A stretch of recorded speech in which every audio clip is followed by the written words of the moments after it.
So, hallo zusammen zu einem neuen Livestream. Lange ist es her, dass ich den letzten gemacht habe mit Monkey Island 1. Ich glaube, das war im August. Ja, dementsprechend nervös bin ich gerade ein bisschen. Aber ich denke, es wird alles klappen.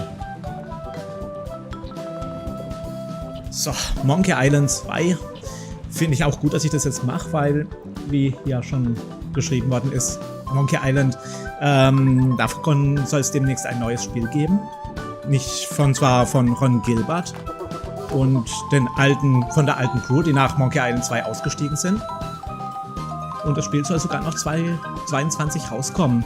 Und da bin ich gespannt, vor allem weil das genau nach dem zweiten Teil, also nach diesem Teil, ja, spielen wird. Da bin ich echt mal gespannt drauf, was das gibt. Von daher finde ich das gerade richtig, dass ich das jetzt mache hier mit Monkey Island 2. So. Ich würde auch sagen, fangen wir doch einfach mal an mit einem neuen Spiel. Ich werde auch hin und wieder mal auf die alte Version umschalten, einfach mal zu sehen, wie es aussieht. Das ist wie im ersten Teil, also in der ersten Special Edition von... Ja, ich bin echt nervös. Ich bin wirklich gerade nervös. Also in der Monkey Island 1 Special Edition konnte man immer wieder umschalten zwischen der neuen Version zu der alten Version. Und ja, das will ich auch in dem zweiten Spiel ab und zu mal machen. Im Großen und Ganzen will ich es dann spielen, wie, ja, mit einer neuen Grafik und alles mögliche. Ich finde die auch viel besser geworden, gerade was Guybrush Threepwood angeht, als vom ersten Teil. Aber ja gut, lass uns erstmal ein Spiel anfangen.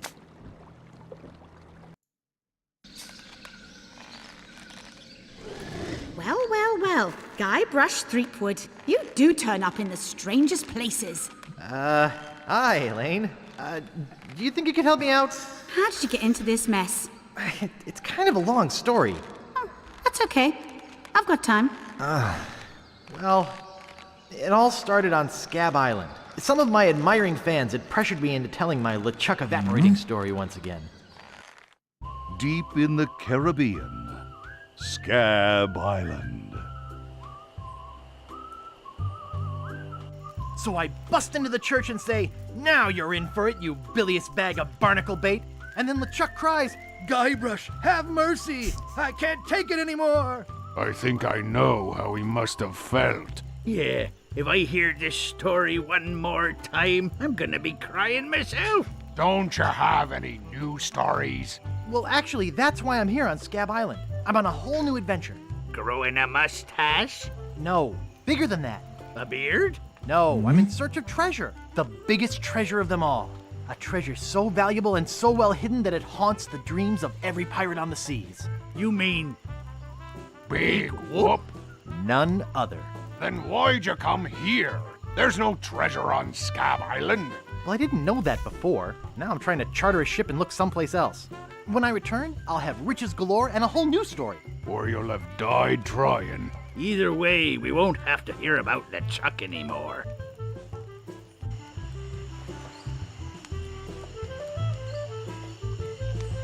Ha! Those guys wouldn't know a good story even if they paid $50 for it.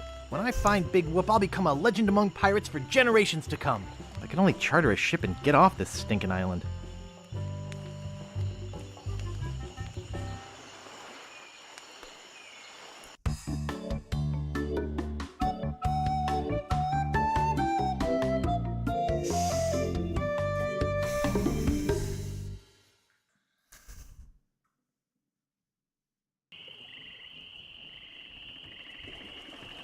Ja, also, wir suchen Big Whoop und ja, den werden wir hoffentlich auch finden. In der Special Edition von Monkey Island 1 fand ich die Hintergründe und alles schon richtig klasse, aber mir hat Guybrush Threepwood nicht gefallen. Und hier finde ich, dass der ziemlich gut aussieht mittlerweile. Also den haben sie jetzt richtig gut gemacht. Fehlt eigentlich nur noch der Hut.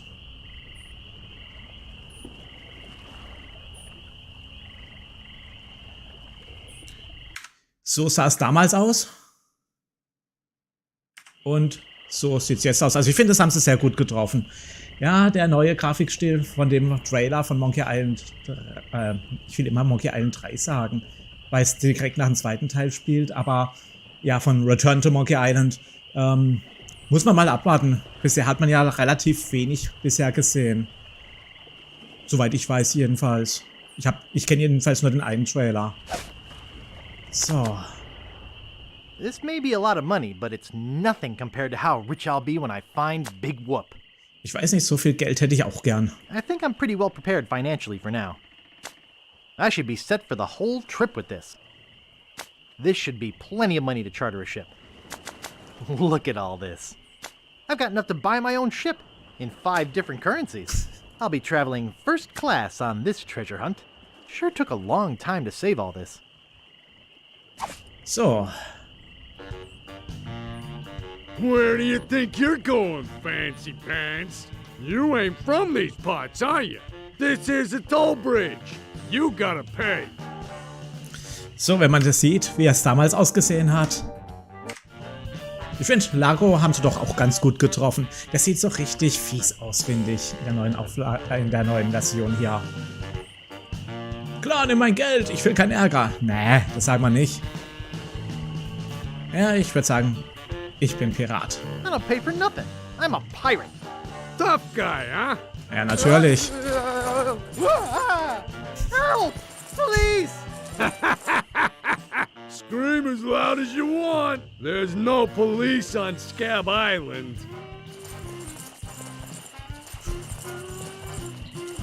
Okay, put me down now and I won't have to hurt you. That's a good one. Maybe I won't kill you right now. Whoa! Hey, you're loaded. This is my lucky night.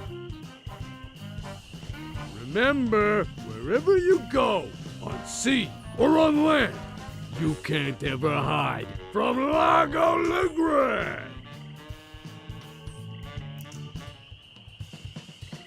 Tough town. I guess I should have got those traveler's checks. Ja, und keine Objekte verfügbar. Wir waren stinkreich. Super toll.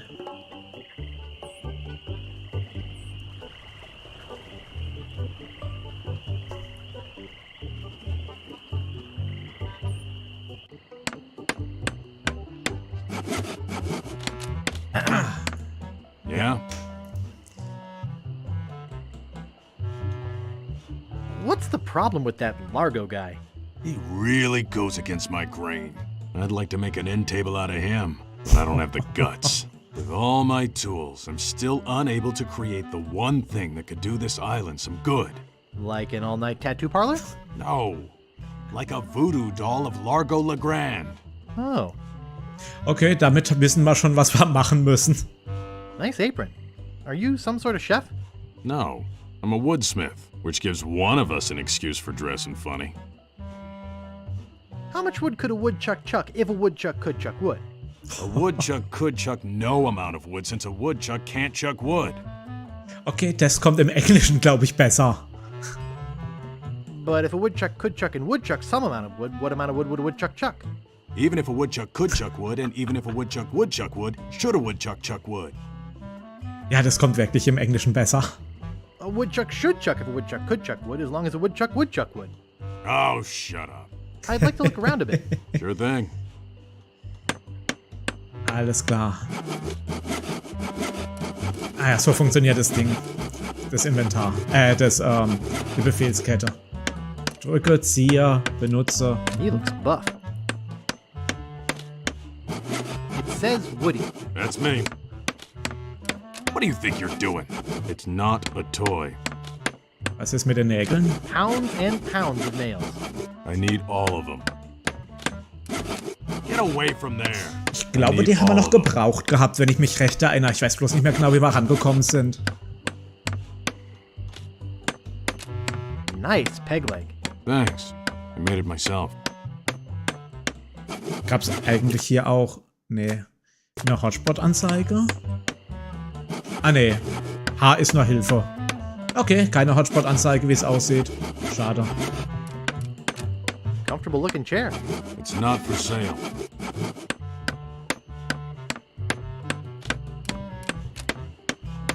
Nice sturdy workbench.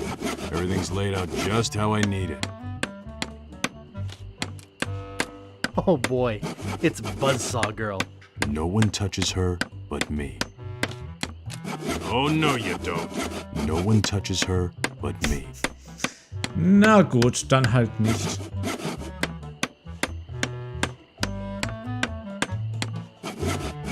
Schauen wir uns erstmal ein bisschen weiter um.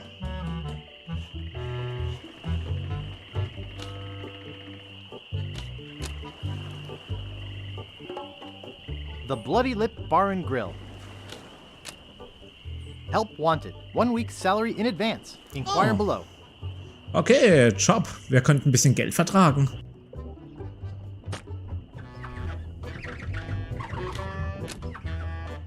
Nice.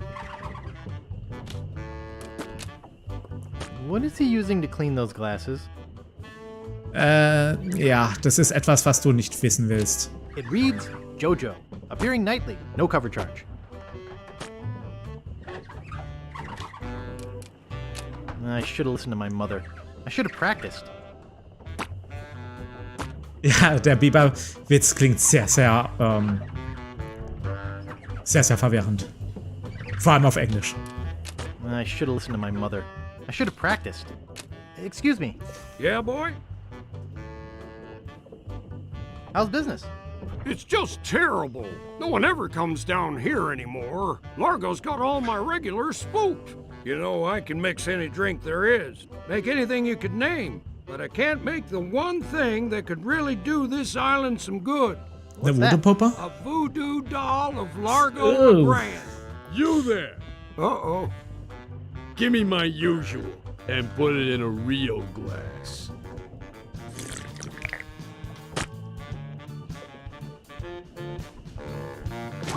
Fork over the dough or you'll be serving Bloody Marys for a week. From your nose.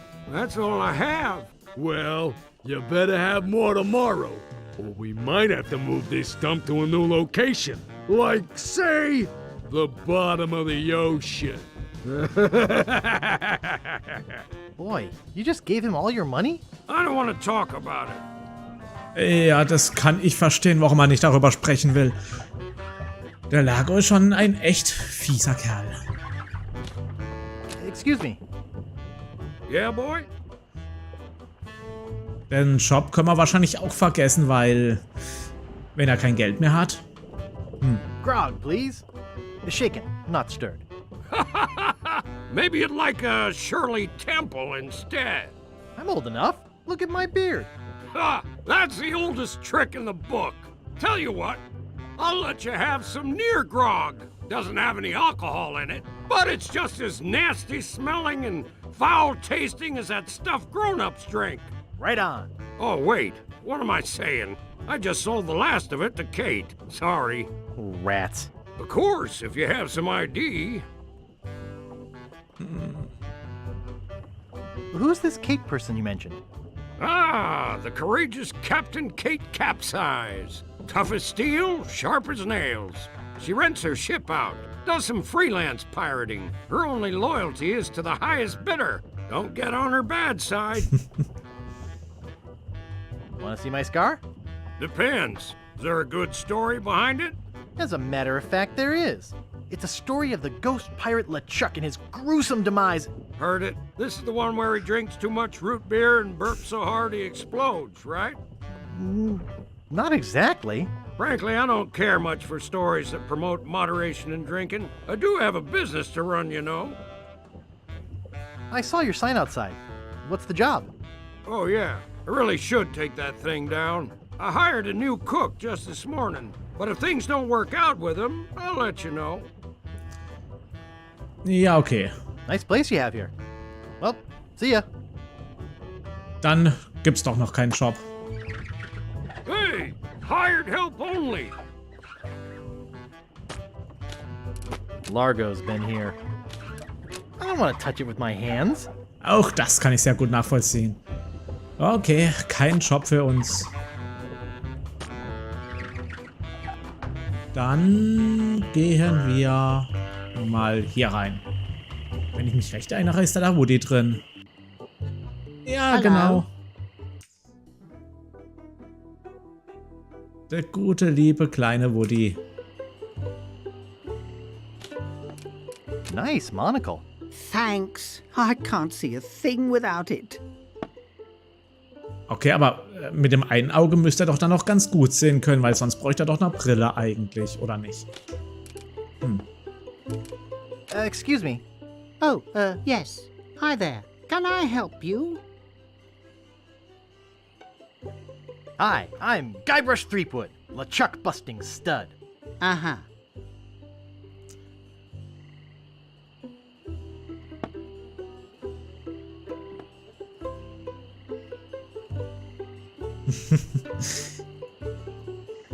Also im ersten Teil hätte er beinahe einen Grog gekriegt. Da musste man ja den Grog nehmen, um die Zelle aufzubrennen. Da hätte er ihn eigentlich trinken können. Aber es ging leider im Spiel nicht. Excuse me. Yes? Hi, I'm Guybrush. Who are you? Wally. Wally B. Feed.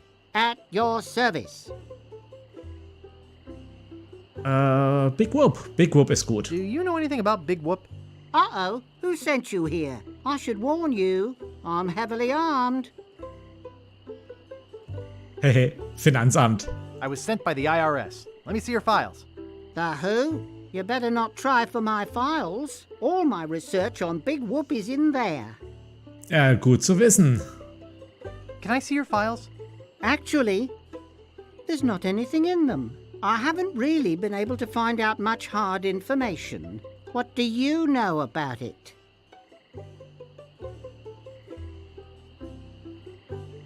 Das hier. I know it contains unimaginable wealth. You mean you never heard of the 4 men who buried it? Hallo Horst. Schön, dass du da bist. No. Tell me all about it.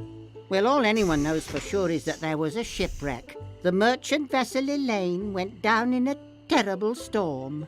Und hallo Clarity. Only 4 crew members survived. They washed up on a remote deserted island. Some say its name was Inky Island, but I don't believe that. Okay, warum glaubst du es denn nicht? Well, why don't you believe it? Because there's no such island. Anyway, that's where they supposedly found Big Whoop. But what is Big Whoop? Whatever it was so wonderful, or so horrible, that they never wanted anyone else to find it. So, they took the map they made of the island and split it up among the 4 of them, and they all went their separate ways. Okay. Where are they now? Well, I don't even know their names.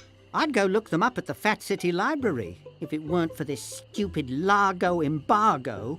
Of course, it could just be an old legend, but if I could just see the map of that island, I bet I could recognize the shape of the land and track it down myself. Also das war auf jeden Fall für später schon mal wichtig, dass wir wissen, dass wir zu dieser Bücherei gehen müssen. Aber im Moment haben wir ein anderes Problem. What exactly do you do here? I'm a cartographer. You do open heart surgery? In here? No. I'm the map-making sort of cartographer. Oh. What kind of maps do you make? Every kind a pirate could need. My eyes have seen the whole world, and there's not a part of it I haven't put down on paper. Maps are very, very important. Erinnert mich an die Schatzkarte, die wir im ersten Teil gekauft haben von dem einen Typ, der sie unter Mantel gesteckt hat. Mit den Tanzschritten. Actually, I prefer to just stop and ask directions. That's what Magellan thought. Sorry, cartographer joke. You know, I could just sit and talk about maps all day. Hey, me too. Is that all you do? Make maps? Well, I do some restoration work too. I paste them together, recopy them, paint little cupids in the corners. You know, artsy-fartsy stuff. Maps are very, very important. Sollen wir es auch noch nehmen? Eigentlich sind Karten auch für uns wichtig. Ich nehme es trotzdem mal. Not to me. I don't travel. That's even better. With good maps, you can see the whole world without leaving your living room. So kann man es natürlich auch sehen.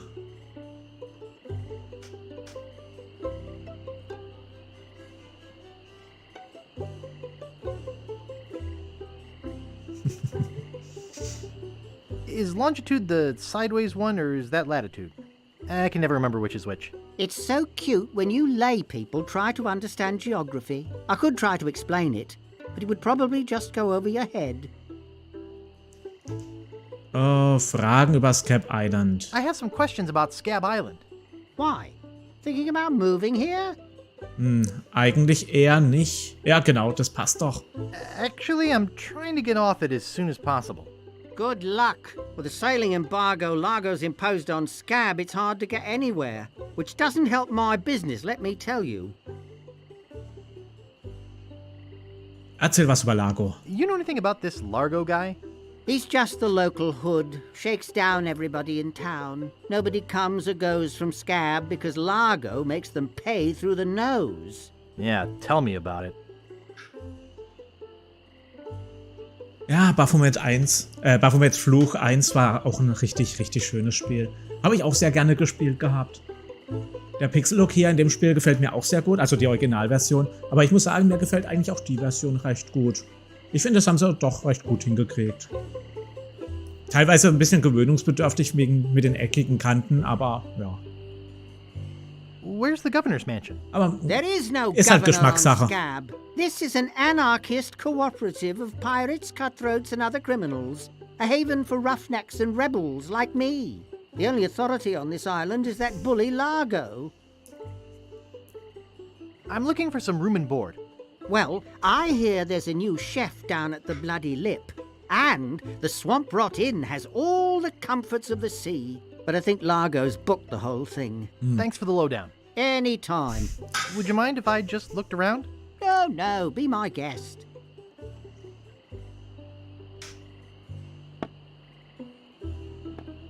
It's too small. Reminds me of a dollhouse I once had. I mean, my, sister once had. Ja, natürlich. It's a pile of blank paper. Braucht man eigentlich mehr von den Dingern? I've got enough. Okay, dann nicht. Nice map. I like it too.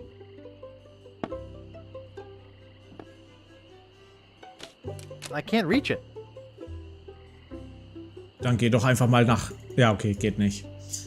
Ja, ich weiß, von Wally braucht man auch später, ich weiß nicht mehr für was, aber für den braucht man auch später das Monokel noch. Aber ich will es ihn jetzt noch nicht wegnehmen, weil das ist doch etwas gemein.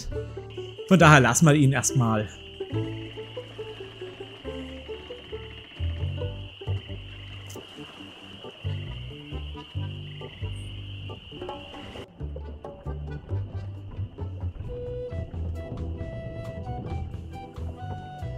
Eine Lago-Limo.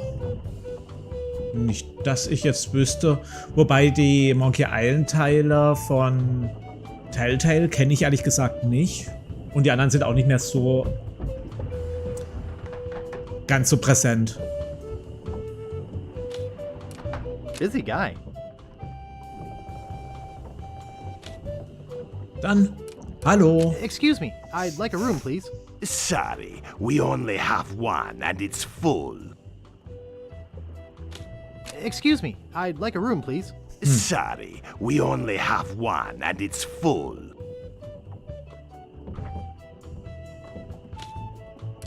Alles Largo. Only one guest. Yes, but that dang Largo eats like 30. I'd have to have a room first. You're supposed to leave these things open. Was passiert eigentlich, wenn der da ist und wir drücken auf die Klingel? Be with you in a second. Okay. Halt, das wollte ich doch gar nicht.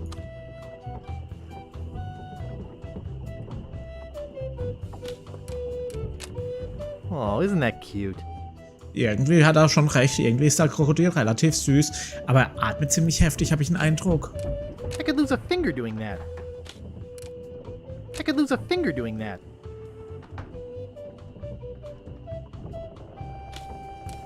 I could lose a finger doing that. I could lose a finger doing that. Okay.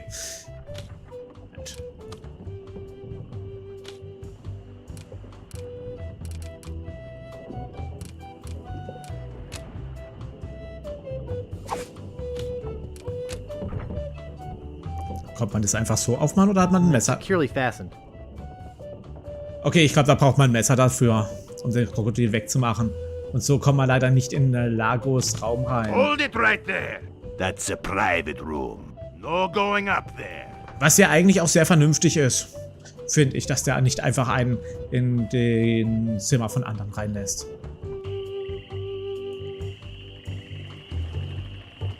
Auch sehr stylisch finde ich diese Stadt mit den ganzen Schiffen, dass die Häuser Schiffe sind.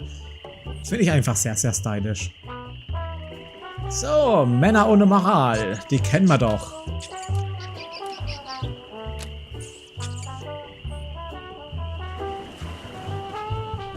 Excuse me? What is it? Remember me? I'm Guybrush. Do we know you? Natürlich. Mal sehen, ob der Typ in der Mitte auch ständig einen auf den Deckel kriegt, wie im ersten Teil.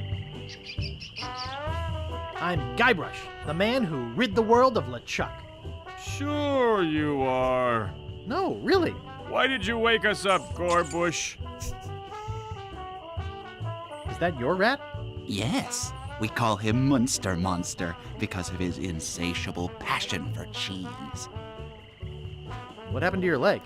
It happened during a performance. That's what we do for a living now. You see, after our circus failed, we started a pirate catering business on nearby Fat Island. The sacking lunch.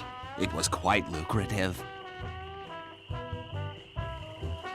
What does this have to do with performing? I'm getting to that.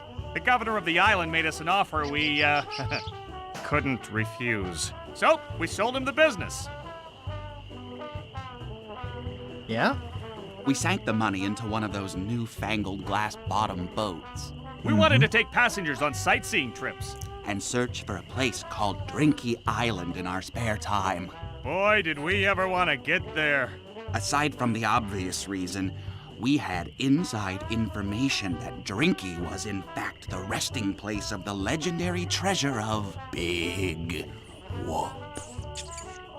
Big Whoop, danach suchen wir auch gerade. Big Whoop? I'm looking for that too. Well, I hope your luck is better than ours. You see, we got a bit of a raw deal on the boat. Seems the salesman didn't have any glass for the bottom, so he just left a gaping hole there. By the time we noticed, we were taking on water, fast. We ended up stranded on a tiny desert island. Hatte wirklich der auf der Tentakel Remastered diese Kreismenüs? Wobei, ich glaube, das konnte man umschalten auf Verben und Kreismenü oder sowas, oder? Bin gerade etwas verwirrt. Ich glaube nämlich, ich habe es mit Verben gespielt damals. When did we get to the performing part? We met a philosopher on the island, and he told us something which changed our lives. What? What is it? What did he say? Tell me already. He told us that all the world is a stage and that we are merely players. So, we became performance artists. When he lost the leg, Frank was brilliantly showing the inseparability of the path man walks from the food chain. The symbolism of the cheese was essential. You know, this leg is looking sort of dingy. Would you get some polish over at the Woodsmiths and polish it for me? Klar, wenn du mir Geld dafür gibst. Give me money for the polish. Okay. Und damit fängt unser Reichtum an. Jetzt werden wir reich wieder werden. Und dann kommt Lago und nimmt uns das ganze Geld wieder ab. What are you guys doing up there? We're performing. That's right, performing.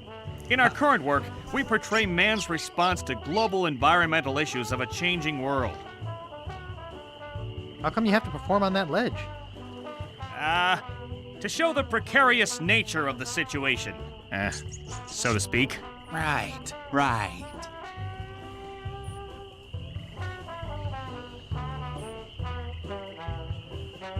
Oh, I see. You do? Oh, good. Okay, bis später See you dann. later. We can scarcely contain our anticipation. So.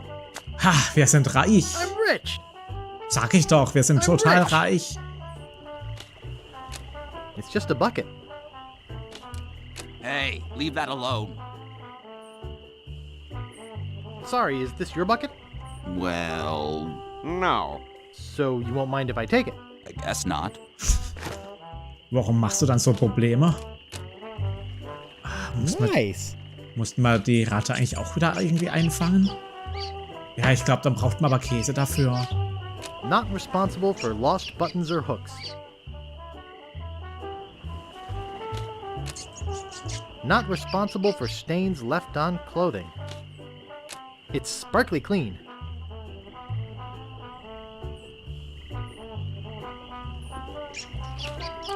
No ticket, no laundry. He looks nice enough. Wer bist du denn? Who are you?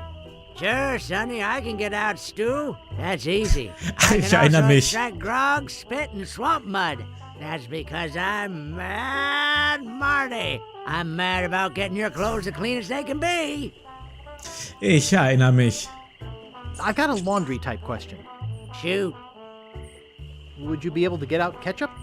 Get out? Catch up? What do you want me to do? Nothing. I've got a laundry type question.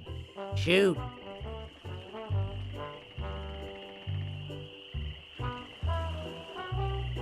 Do you do alterations here? Alterations? You mean change the numbers on your food stamps? You got some nerve. I'm sorry. Du meinst, Simon sieht so aus wie Guybrush in dem Spiel, nur mit dem roten Mantel? Ja, gewisse Ähnlichkeit gibt's schon, aber ich glaube, beim Simon war der Mantel ein bisschen, oder die Robe? Nee, Mantel war es, glaube ich, ein bisschen länger. Und er hat kein Vollbart gehabt. Und einen Hut.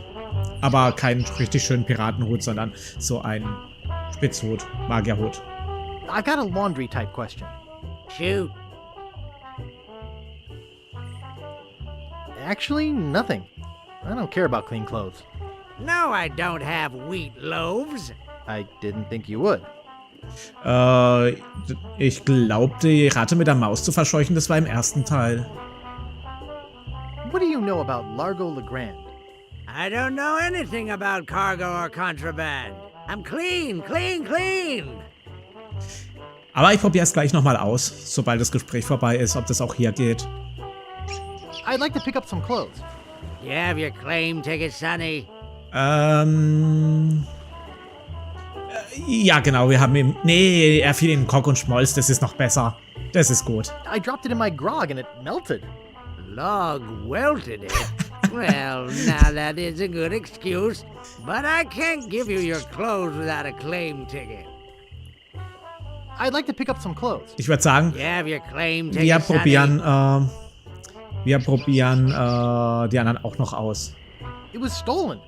Taking it bowling was a dumb thing to do. I'd like to pick up some clothes. You have your claim ticket, Sonny. I must have left it in my other pants. Why'd you trade it for chocolate-covered ants? I'd like to pick up some clothes. You have your claim ticket, Sonny. Mom threw it out when she cleaned my room. What? You beat your mom with a broom?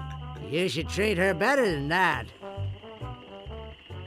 I'd like to pick up some clothes. You have your claim ticket, Sonny. I lost it while being keel-hauled. Your dog got mauled? What does that have to do with a claim ticket? Oh, never mind. I'd like to pick up some clothes. You have your claim ticket, Sonny. No, I don't have my claim ticket. You don't have to shout at me. I can hear you. But I can't give you your clothes without a claim ticket. Na gut. Oops, I thought I wanted to talk to you, but I don't. Nee, die Maus haben wir noch nicht mal in der Dings, leider. Nicht mein Hotspot. Na gut, um den kümmern wir uns später. Ich würde sagen, wir holen erstmal ein bisschen Holzpolitur und gehen ein bisschen Geld verdienen.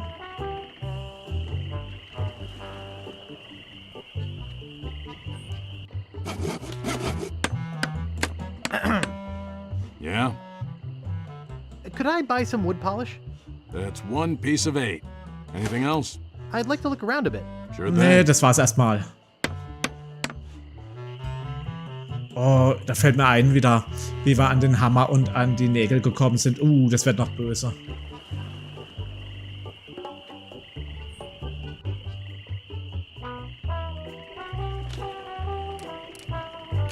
Wie ging das nochmal? Musste ich das Holzbein benutzen? That doesn't seem to work.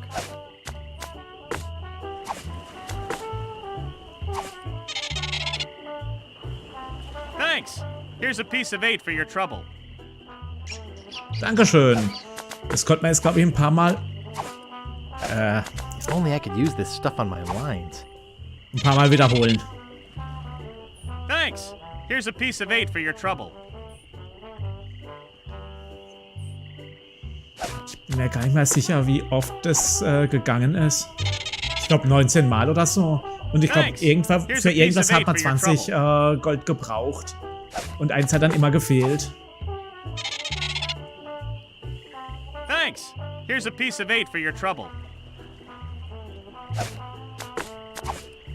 Oh. Thanks. Here's a piece of 8 for your trouble.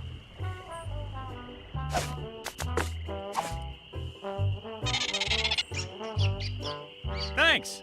Here's a piece of 8 for your trouble.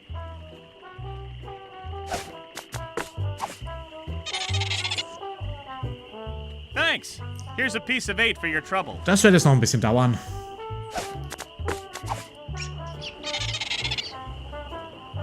Thanks. Here's a piece of 8 for your trouble. Aber ich will so viel Geld wie möglich hier rausholen. Thanks. Here's a piece of 8 for your trouble.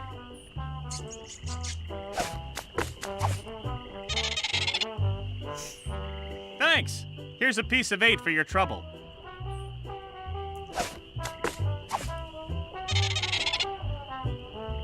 Thanks. Here's a piece of 8 for your trouble.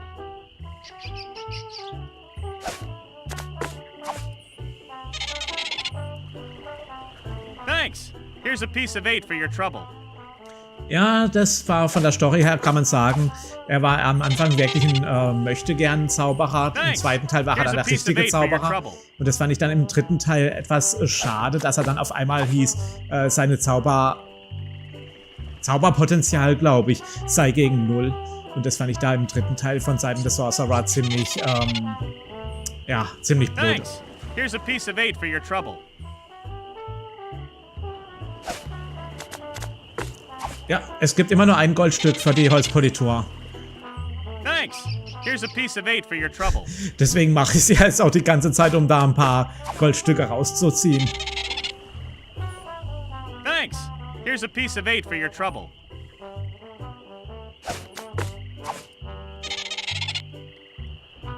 Thanks. Here's a piece of 8 for your trouble.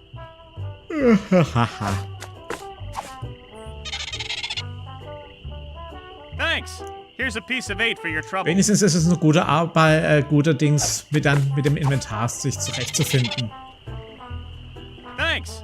Here's a piece of 8 for your trouble. So, wie viel haben wir denn gleich? Ich mal gleich mal schauen. Thanks. I'd give you a piece of 8, but I'm fresh out. So, das Holzbein ist jetzt sowas von poliert. Damit rutscht er über alles weg. Und wir haben ihn damit pleite gemacht. 19 Goldstücke, wie ich gesagt habe. I'm rich. Okay, sehr schön. Ach, beschwer dich noch nicht.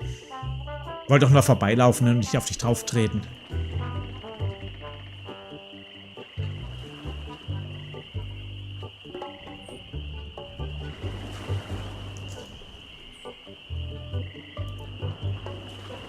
Ah, Moment. Halt, das hier wollte ich. Welcome to Woodtick. No treasure hunting zone. Verboten. Oops, I think I broke the sign. Hoppala, wie konnte das denn passieren? So, Scap Island. Ich mag diese Inselansichten von den Monkey Island Teilen. Die sind einfach sowas von schön.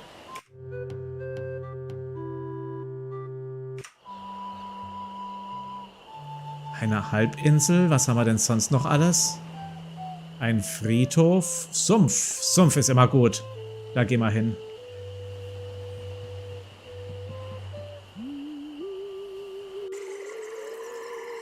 International House of Mojo.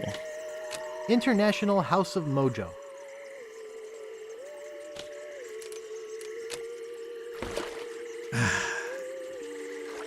Ist ja klar, wen wir da treffen werden.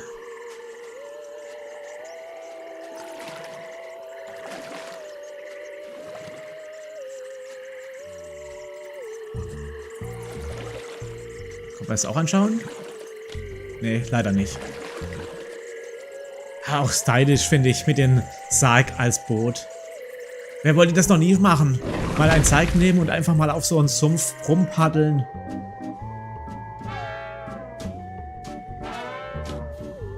Display model. Well, it appears to be bolted to the table. Ach, warum wohl? It appears to be yo-yo string. I'll just take a little.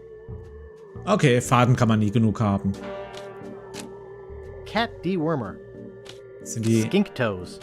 Skink toes. No thanks. I don't need it. And I feel bad for the skinks. Ah, ja, das ist ja cool gemacht. Ich kann die einzelnen Gläser anschauen und dann hat man wirklich, wenn man sie angeschaut hat, Glas, stinkt jetzt hin, was er gesagt hat. War das auch im Original so? Ah, Tatsache. Das wusste ich auch nicht mehr, dass man die so anschauen kann und... Wart remover. Ash to life. The uncremating cream. Oh, haben wir die nicht sogar gebraucht? Eau de Mojo. The mystical aroma of voodoo captured in a delightful potpourri. They're unlabeled. Tender Touch Pirate Powder. Prevents stump chafing and eye patch rash.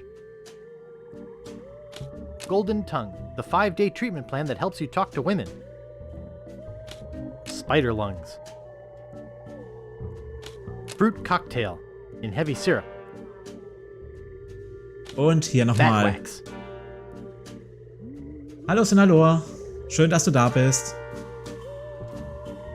Ich glaube, die Asche zu leben haben wir, glaube ich, gebraucht später. Hey, that's just a display model. Oh, hoppala. Guybrush Threepwood. It's been a long time since you last came to see me. Kennen wir uns nicht von irgendwoher? Ja, wenn er wirklich die Voodoo-Priesterin vergessen hat aus dem ersten Teil, dann...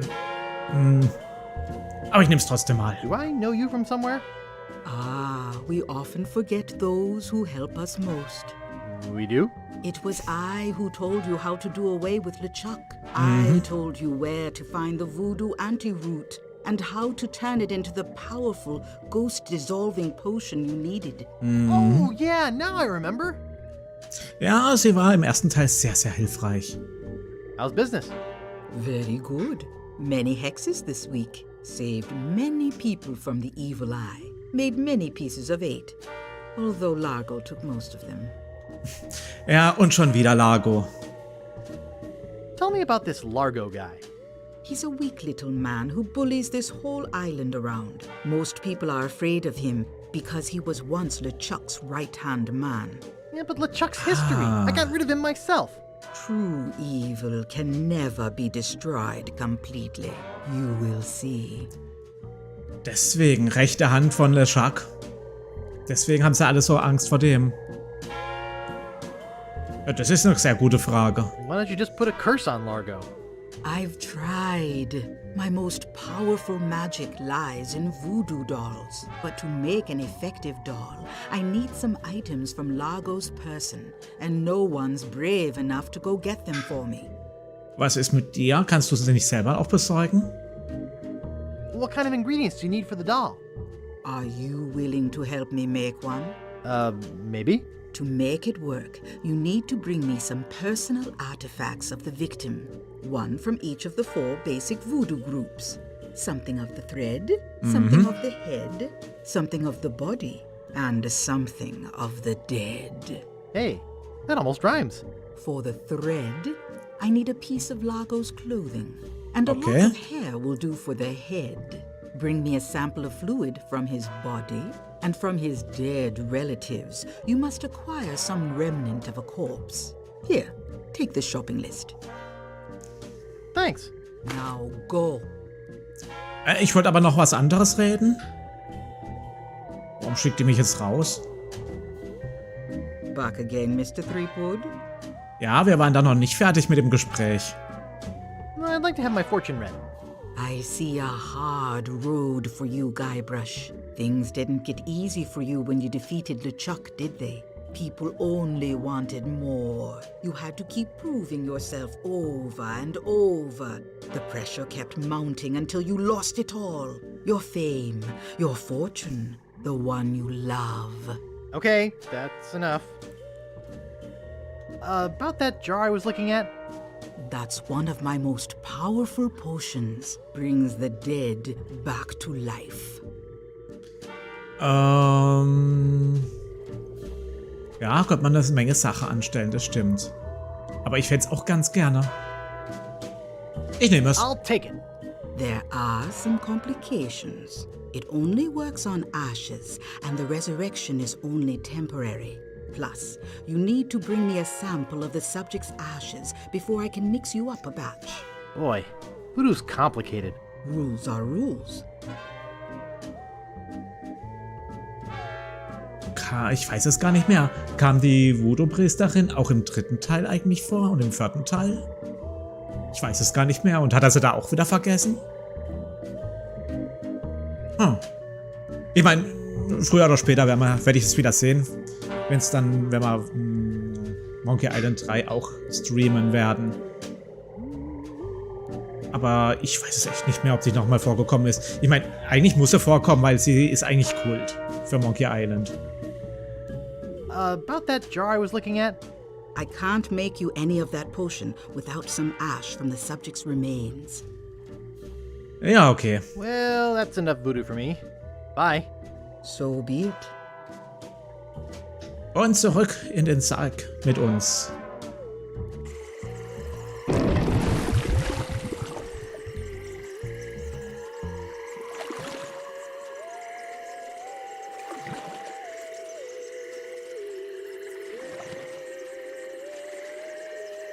Wo gehen wir jetzt als nächstes hin? Ich glaube, ich weiß es. Ich glaube, wir gehen hier zum Strand. Ich glaube, da kam man ja her am Anfang. Das sind die Piraten, denen man erzählt hat, dass man Big Whoop sucht. Oh, Moment. Stock. Nice stick. Ich weiß zwar nicht mehr, für was wir den gebraucht haben, aber er kommt mit.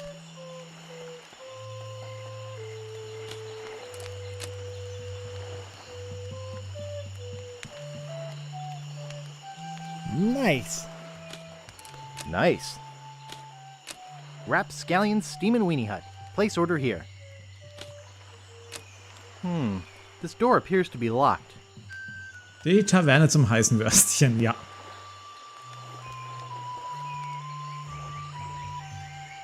Was ist das für ein Schild? Steamin' Weenies, 20 feet. Mhm. Mit euch reden wir gleich. Nee, da geht's anscheinend nicht mehr weiter. Ja, okay. Dann reden wir mal mit euch. He's back. Die Musik hier im Hintergrund mit diesen Dings, das ist auch einfach sehr, sehr stylisch, finde ich.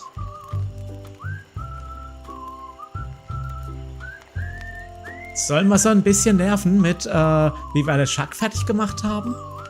Ich glaube, das machen wir. Ah, die bringen uns um. Ever tell you about the time I kicked LeChuck's butt? Look, Guybrush, besides the fact that we'd all rather die than hear that story again, there's another reason you shouldn't go spreading that story around. Largo Legrand is back on scab. He used to be LeChuck's right-hand man. You don't want to get Largo on your bad side. Ah, um Largo kümmern wir uns schon. Aber erzählt mal, was über diesen Largo. Tell me about this Largo guy. A two-bit thug. He's nothing but a low-down weasel. Also, keiner kann Largo leiden. Warum wohl nicht? Kann ich jetzt gar nicht verstehen. So why don't you kick Largo off the island? Well, we would. But he was very close to LeChuck. But LeChuck's gone forever. I heard they never found his body. That's because I blew it into 1,000 pieces. Oh no, not this story again. Naja, gut. How's the pirate biz? Horrible. The sailing embargo has all of us pirates landlocked. We can't go about our business. Some of us tried pirating on land, but it just didn't feel right. Erzählt mal was über das Embargo. Das heißt eigentlich, dass keiner auch diese Insel verlassen darf anscheinend. Nicht nur, dass er ihnen alles Geld, das er habt, geben muss, er dürfte auch das Schiff, die Insel nicht verlassen. What's this about an embargo? The Largo Embargo. Well, it's not really an embargo. It's a tax on ships coming or going. But it's a huge tax that no captain on this island can afford. Including Dread. That fool Largo doesn't know when to stop. He can't take more from us than we have.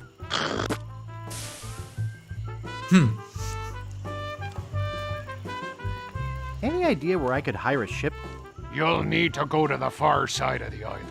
And there you'll meet a man named Captain Dread. Yikes. Sounds intimidating. Not really, once you get to know him. Of course, he can't take you anywhere until Largo lifts his sailing embargo. Vielen Dank. Werden wir haben. Also ich zumindest. Ich denke, die anderen auch. Hoffe ich jedenfalls mal. Any marshmallows left? Marshmallows? We don't have any marshmallows. What's that white puffy thing on the end of your stick? It's the stuffing for under my eye patch. We're just sterilizing it. We're pirates, Guybrush, not Girl Scouts. Also ich hätte jetzt nichts gegen ein paar Marshmallows, sondern noch ein bisschen eine heiße Schokolade, ein paar Marshmallows dazu. Doch, das hätte jetzt was.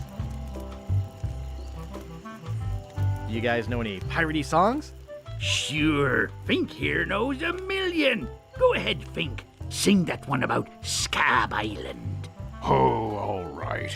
Well, I'd rather be a pirate on Scab than a scab on a pirate. And if you'll listen to me gab, I'll tell you why I admire it.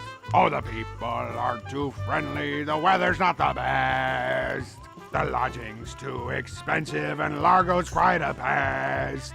But the thing I like about Scab is what it hasn't got. No mayor or police force, and no jail in which to ride.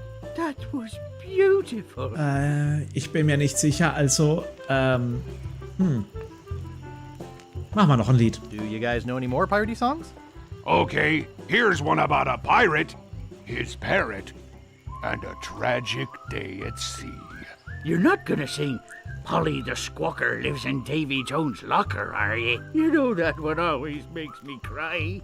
Sorry, Bart. Do you guys know any more piratey songs? Let me try one. Oh, 100 bottles of beer on the wall. 100 bottles of beer. You take one down, pass it around. 99 bottles of beer on the wall. Oh, 99 bottles of beer on the wall. 99 bottles of beer. You take one down, pass it around. 98 bottles of beer on the wall. Oh, 98 bottles of beer on the wall. 98 bottles of beer. You take one down, pass it around. 97 bottles of beer on the wall. Oh, 97 bottles of beer on the wall. 97 bottles of beer. You take one down, pass it around. Oh, ich habe gar nicht gesehen gehabt, dass wir was sagen können. 96 bottles of beer on the wall. Ich glaube, das wird jetzt tatsächlich, wenn wir nichts sagen, die ganze Zeit sehr runtergehen. 42 bottles of beer. You take one down, pass it around. 41 bottles of beer on the wall.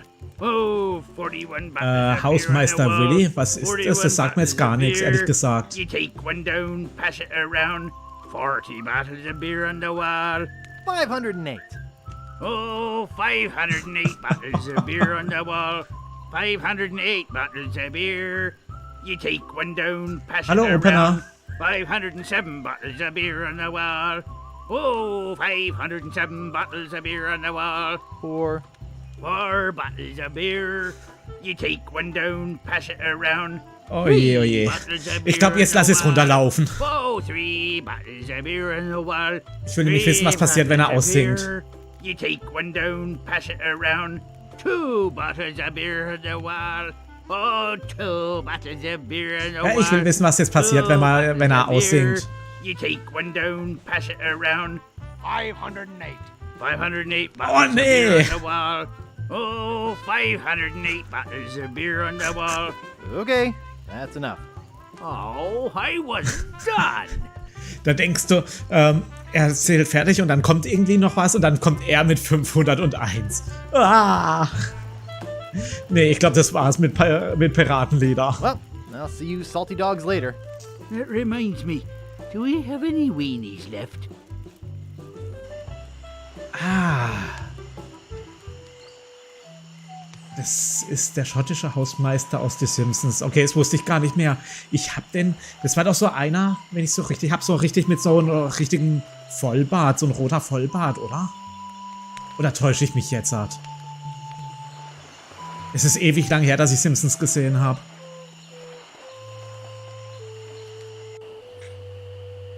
So.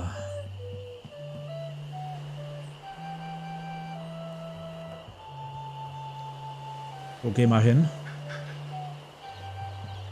Ich gehe erstmal nach Wotig rein. Ich will die erste Zutat holen. Ach, genau, das wollte ich auch noch anschauen. Wenn ich die Einkaufsliste anschaue. From the International House of Mojo, page 139.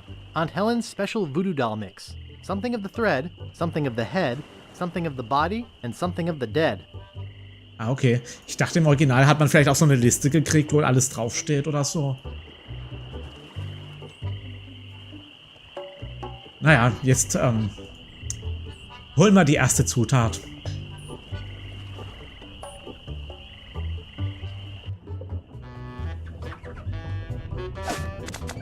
So brauchen wir das Blatt Papier, das hier. Yuck.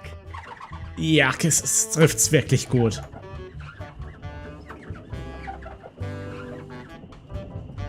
So, etwas vom Faden. Das kriegen wir bei Mad Marty. Aber dazu müssen wir erstmal in seine Hütte rein. Genau. Ach, genau. Ich konnte durchs Fenster ja reingehen. Ich glaube, da habe ich auch das Messer gekriegt, um in seine Hütte reinzukommen, richtig? Autsch. Ah, und jetzt weiß ich auch wieder, für was wir die Ratte brauchen. It's a cold potato and leek soup. It's too heavy. He looks really into his cooking. Dann stören wir ihn mal. Excuse me. Don't bug me.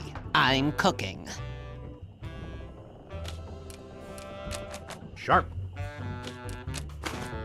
Ach, wir können es sogar einfach mitnehmen. Ist ja cool. Ugh, it's all cans of fruit cocktail. I hate fruit cocktail. The barkeep might see me. Ja, okay, dann klettern wir halt aus dem Fenster raus wieder. Was soll's.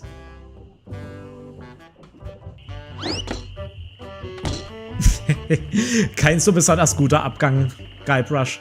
Kein so besonders guter Abgang.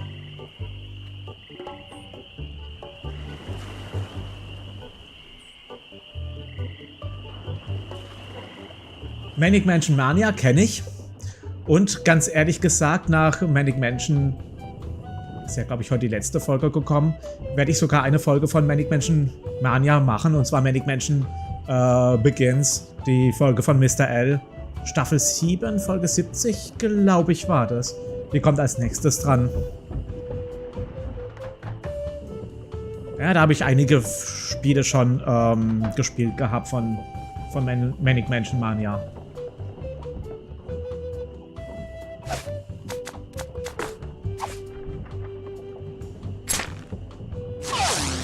Hey, how old Pegbiter get loose?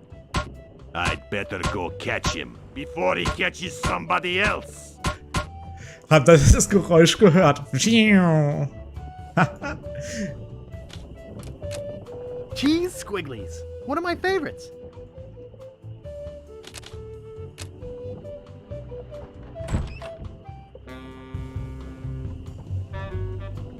Ah, ich habe was vergessen.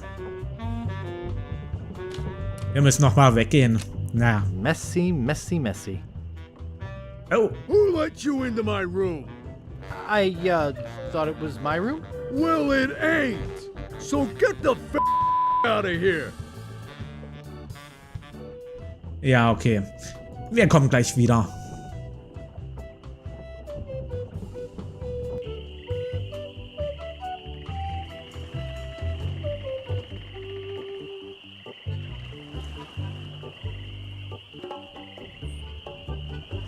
Ja, Manic Mansion Begins, da hat Mr. L wirklich eine tolle Folge entwickelt, finde ich. Ich fand das ziemlich, ich finde das Prinzip von Manic Mansion Begins ziemlich, von Manic Mansion Mania ziemlich genial eigentlich, dass du da selber was machen kannst und dann veröffentlichen kannst und dass du halt quasi die ganzen Tools zur Hilfe bekommst. Ja, es gibt da einige Episoden, wo, wie du schon sagst, Alexander, die kaputt sind. Aber man darf auch nicht vergessen, das sind ganz normale Leute, die je nachdem noch nie was mit Programmierung oder sonst irgendwas zu tun hatten. I don't want to touch it with my hands. It looks murky. So. It's just a bucket. Wow, a whole bucket of mud. And it's mine. All mine. Wir sind reich an Schlamm. Haha. So, zurück zu Lago. Und jetzt machen wir etwas, auf das ich mich richtig freue. Ha. Damit machen wir aber uns auch Lago zum Feind, schätze ich. Sollte er jeweils rauskriegen, wenn er das rauskriegt, dass wir das waren, was wir jetzt gleich machen werden.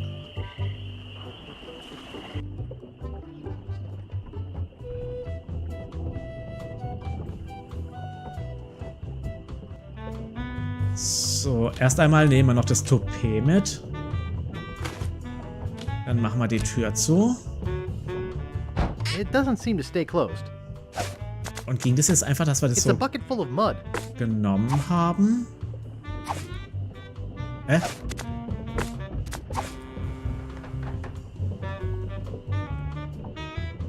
I think I hear Largo coming.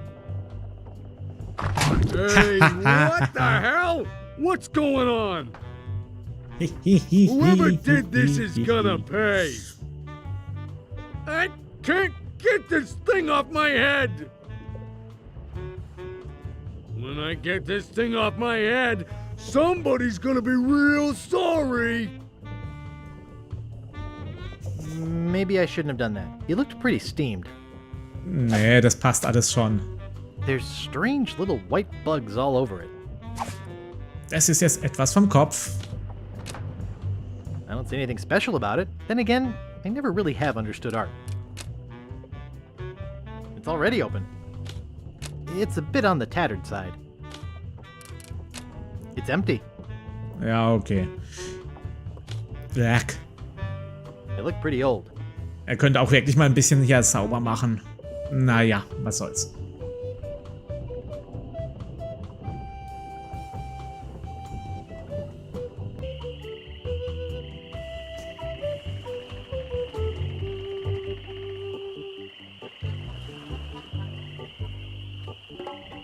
You're making me mad, Marty. That's my name, don't wear it out. Look, I want it free and I want it tonight. Party tonight? Sure, I'll come. I'm talking about getting my laundry. Don't worry about me. I've been dry for 3 years.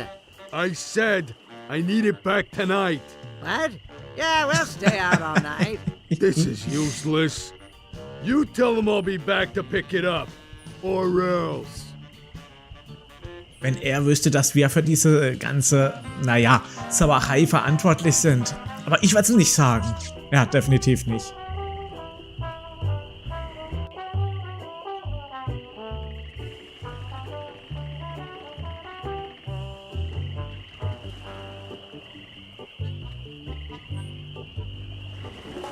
Bis dann, Horst. Mach's gut. Wünsche dir eine gute Nacht.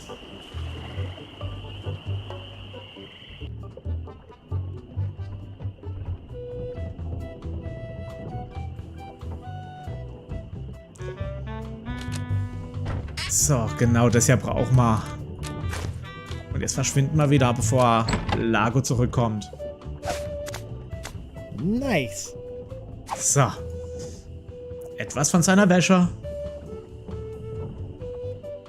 Dann fehlt nur noch etwas, wie war das vom Tod?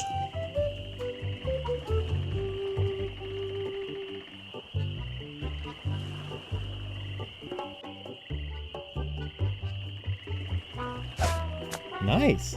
Marty, guck mal, was ich da hab. I'll see what we have ready for Mr. Legrand.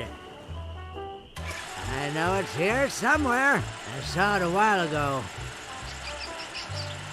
Now, where was it? Was da alles gewaschen wird.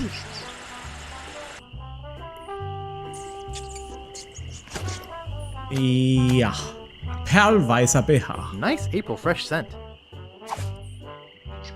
Alles klar.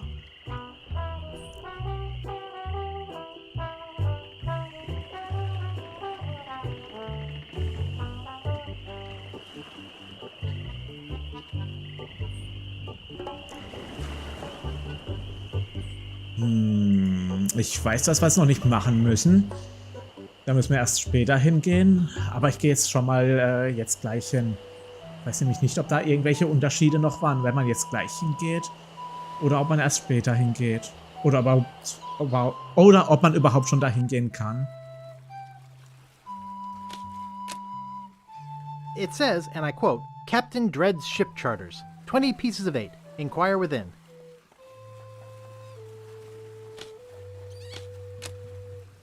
Ein Hausboot.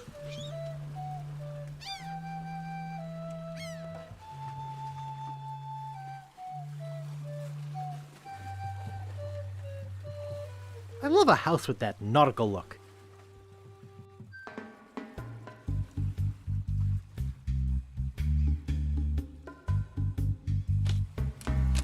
Are you Captain Dread?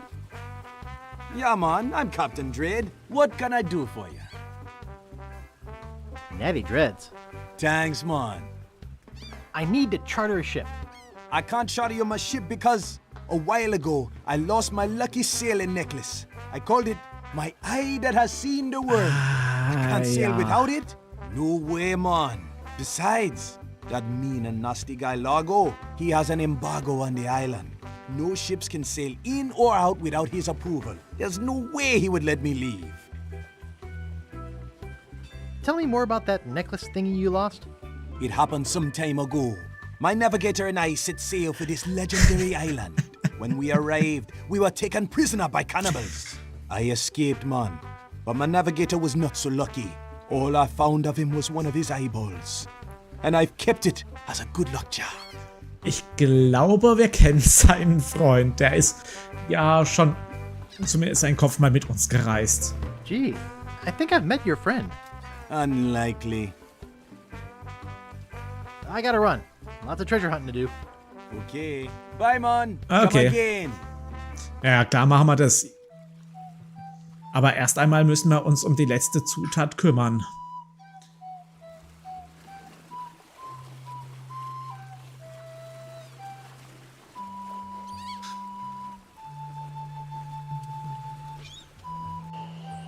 Und dazu gehen wir auf den Friedhof. Das fand ich mal so toll, wenn man durch das Tor gegangen ist. Die Fledermäuse, die dann aufgeschreckt worden sind.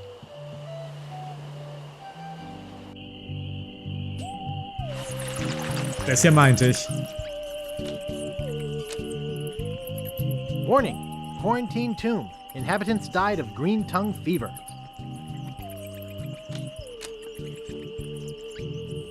Stands casual crosses. For graves that don't need to dress up. Der gute Stan. Stands casual crosses. For graves that don't need to dress up. The Ricketts. No trespassing. Stan's cozy crypts. A place to spend eternity, not a fortune. Ich glaube, damit wissen wir schon, wo Stan als nächstes hingegangen ist. The Quagmires. No trespassing. Der gute, liebe Stan. The Grouts. No trespassing. Here lie the Gordo brothers. Too big for any ship. Let's hope the Earth can hold them. Ho, ho, ho. These spots reserved for our privileged future customers. The grave of the unknown pirate. The grave of the unknown cabin boy. The grave of the unknown drunk guy we found face down in his own vomit on the beach. Ho, ho, ho. Können wir da noch mehr anschauen? These spots reserved for our privileged future Ja, das waren die customers. These spots reserved okay, das for sind our alles nur privileged Dings. future customers. Here lies Hank Plank. Does anybody recognize that name? He didn't have any money on him when he died, and somebody's got to pay for the funeral. Stan. Das ist auch eine schöne Grabinschrift. Here lies Hank Plank. Okay, das ist Anybody dasselbe. recognize that name? He didn't have any money on him when he died, and somebody's got to pay for the funeral. Stan. Okay, die Kreuze hier waren alles dasselbe. Waren hier noch welche unterschiedlicher? Here lie the Gordo brothers. Okay, das sind nur die Too big for Gordo-Brüder. any Ja, ship. okay. Let's hope the Earth can hold them.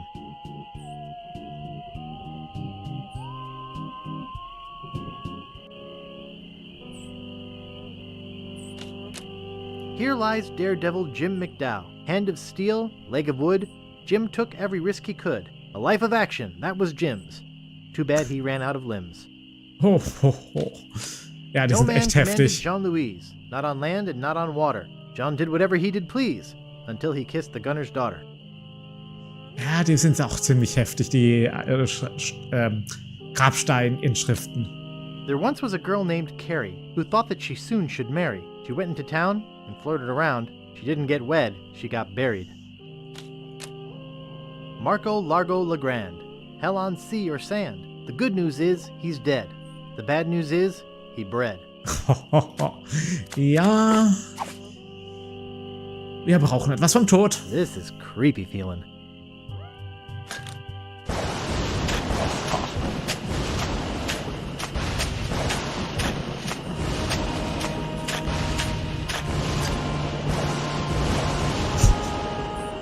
I'd swear on my grandfather's grave, something weird is going on. So, wir haben etwas vom Tod. Damit haben wir jetzt alle Zutaten. Die Szene fand ich auch ziemlich genial gemacht mit den Blitzen. Das fand ich auch im Original schon ziemlich genial, dass das Unwetter aufgezogen ist. Die Blitze zucken runter, wenn du da den Grab aufbuddelst. Und, klasse.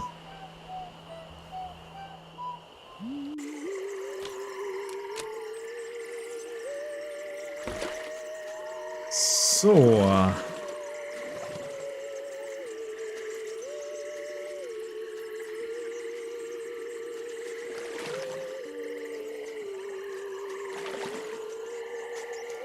Dann zurück zur Voodoo-Prinzessin.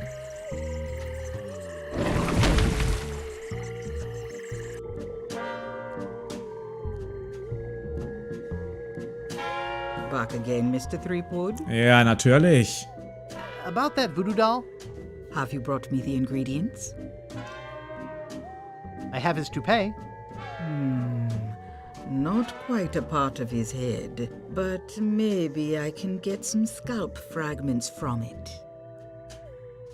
Have you brought me any other ingredients? Natürlich. I have some of his spit. Excellent. You may keep the paper. Have you brought me any other ingredients? I have the bone of his grandfather. Perfect. Do you have the final ingredient? Klar doch. I have this pearly white bra. Yes, that will work. At last! Now I can make a voodoo doll to be reckoned with. Let me get my juju bag. And now for the ingredients.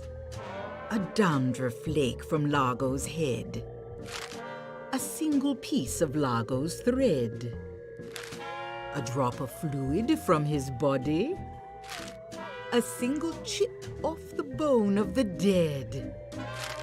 And finally, some miscellaneous voodoo herbs and seasonings, including monosodium glutamate. Vor allem der Aromastoff und alles. This ought to be good. 2, 4, 6, 8. Who do we assassinate? Largo, Largo, yeah.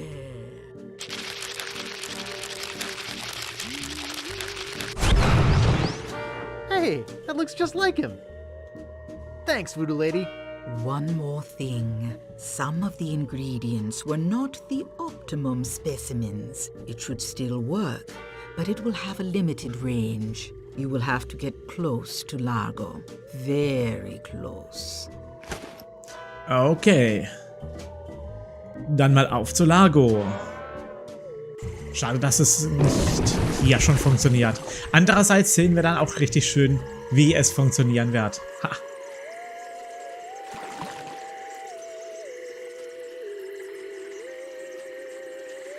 Ja, die hat sich wirklich gelohnt. Belohnung ist diese wunderschöne Voodoo-Puppe. Eigentlich eine... Wenn man so überlegt, wenn es das wirklich gäbe, das ist eine unheimliche Vorstellung, wenn es funktionieren würde, in echt. Uah. Dass jemand so eine Voodoo-Puppe von dir hätte und dann einfach so reinstechen könnte und uah. Nee.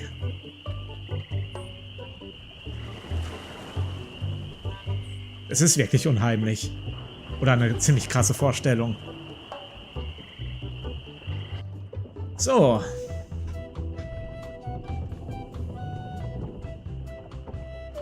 Bist du gerade da? Hey, what are you doing in here?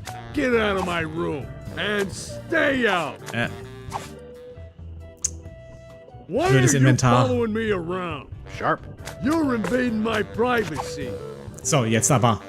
Yeah. Take that, you Haha. stumpy little dim-witted toad. What? Who do you think you are? I'm Guybrush Threepwood. People don't always recognize me. That's why I carry this.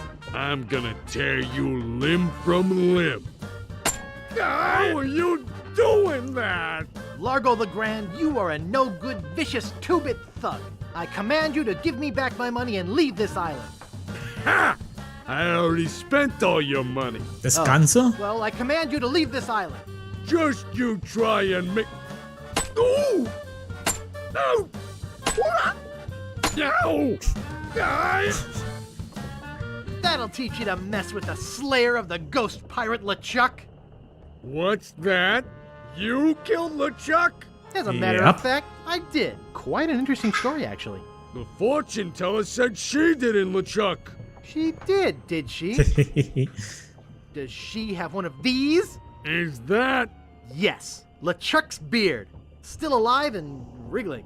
Let me see that. Boy, it is alive. We've been looking for a living piece of LeChuck for years. Now we can bring it back to life. Look out, world!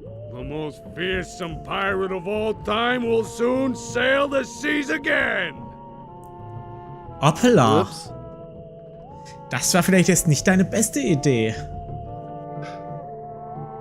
I'm afraid it's true, Guybrush. If they have any animated tissue, they can reanimate his whole body. But I blew his body into a zillion gooey pieces.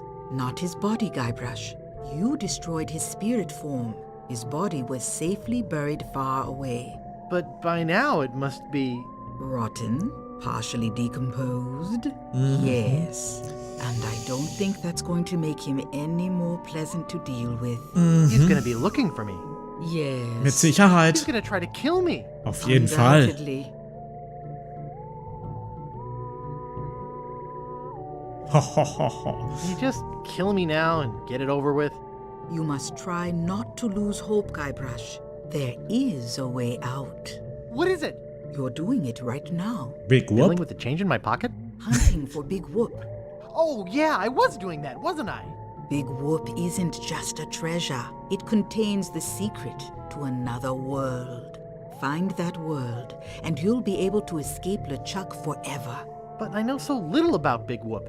Take this book. Big Whoop, Unclaimed Bonanza or Myth.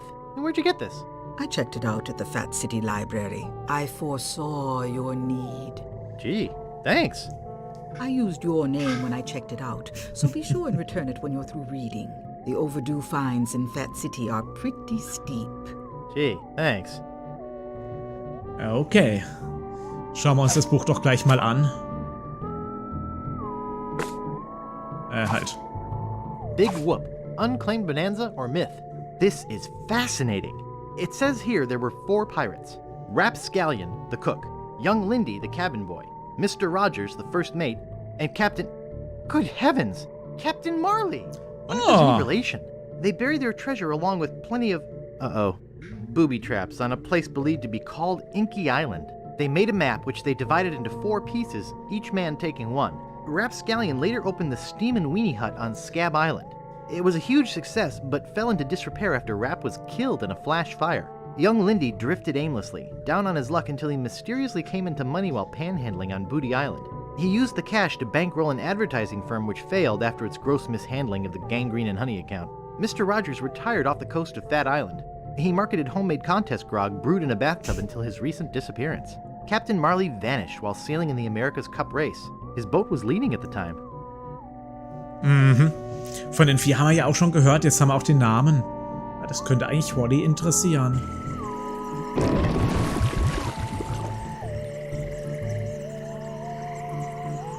Das heißt, wir brauchen als nächstes ein Schiff.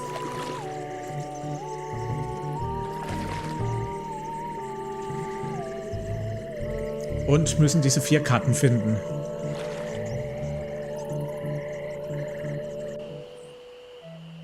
Aber erstmal gehen wir zum Strand und geben an, dass wir Largo vertrieben haben. Außerdem haben wir ja da schon den ersten Hinweis für den einen von den 4. Die Taverne zum heißen Würstchen. Aber ich glaube, wir kommen da nicht rein, oder? This door appears to be locked. Und Dietrich haben wir leider nicht.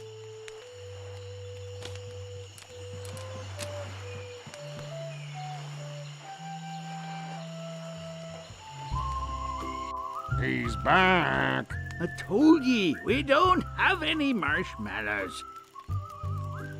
Well, you guys can stop worrying about Largo. He's history. Oh, really? He must have finally got that nasty letter I wrote. You sure can write a mean letter, Pink. Gerade wegen dem wollte ich nochmal herkommen. Well, I'll see you salty dogs later. Alles klar.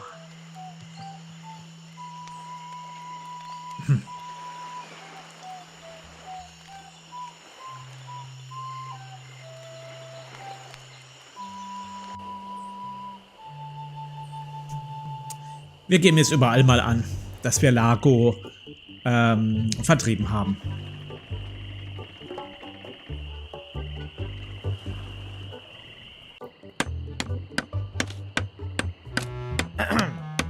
Yeah? Largo the Grand will never bother you again. Yeah. I heard Marty stuck a bunch of pins in his underwear or something. Drove him right out of town. No, it was me. You? What were you doing with Largo's underwear? Well, no, never mind. I'd like to look around a bit. Sure thing. Ja, und keiner glaubt, dass wir es waren. Naja. Halt. Ja doch, da können wir hingehen. Ja, die Schicksalsklinge. Lange ist es her. Ich glaube, da muss man ja 9 Karten... Waren es 9 Karten zusammensuchen oder sowas? Ich weiß es gar nicht mehr. Ist schon extrem lange her. Yeah, boy? Largo the Grand has left Scab Island for good. Well, I guess all those laxatives I was slipping into his drinks finally got to him. What? Don't worry, I don't put him in all the drinks. Nice place you have here. Well, see ya.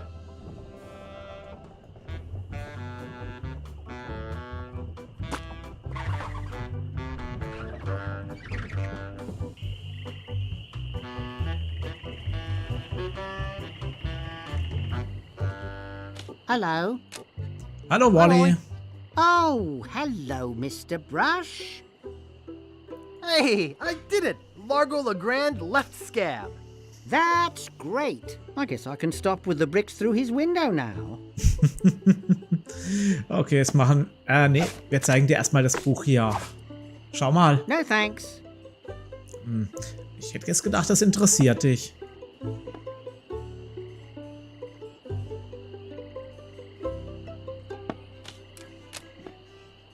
Ich war zu langsam. Hey, where's my monocle? I can't see a thing without my monocle. Das finde ich echt übel, was man da macht. Wobei, Where is that thing? mit einem Auge müsste doch was sehen, sonst hätte er ja eine ganz normale Brille. I swear I put it right here. Ach, der arme Kerl, der tut mir echt leid. Aber wir brauchen das Ding. Das ist ein Auge, das die Welt gesehen hat. Ihr erinnert euch mit dem Captain Dread, dass der seinen Glücksbringer gebraucht Everything hat. looks all blurry. So, da ist aber niemand drinnen. Dann reden wir noch mit Ned Marty und den Kerlen hier.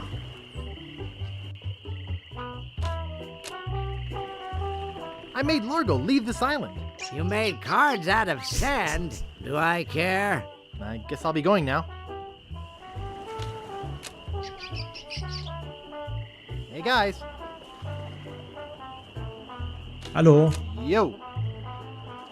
Ah. Hey guys. Ja. Die reagieren nicht. Schade. Konnten wir eigentlich mit den Käseresten die Ratte schon einfangen? Und uns den Shop dann in Dings ergattern? Oder konnten wir das erst später machen? Ich weiß es gar nicht mehr. Aber wir werden sehen. Jetzt gehen wir erstmal zu Dread und holen uns ein Schiff. Oder chartern uns ein Schiff.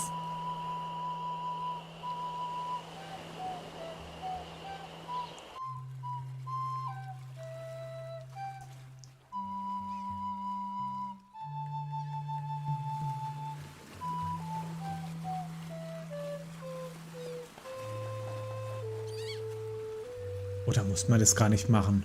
Ich weiß es echt nicht mehr. It's me again. So I see. What can I do for you this time, Mon? I gotta run. Okay. Lots of treasure hunting to do. Okay. Bye, Mon. Come again. Ja, natürlich. Und schon sind wir wieder da. Schau mal, was wir da haben für dich. Would you like my monocle? Thanks, Mon. This'll do just fine for my lucky sailing necklace. What can I do for you? Naja, ich möchte das Schiff I chartern. need to charter a ship. You're in luck, my friend. Rumor has it that Largo's been run off the island, so I'm now free to sail again. Only problem is that you don't look like the type that has 20 pieces of Ah. it. Yeah, you're right. I'm broke.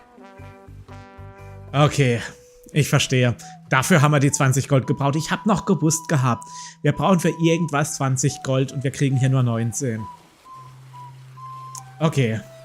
Das heißt, wir brauchen den Shop bei dem Koch.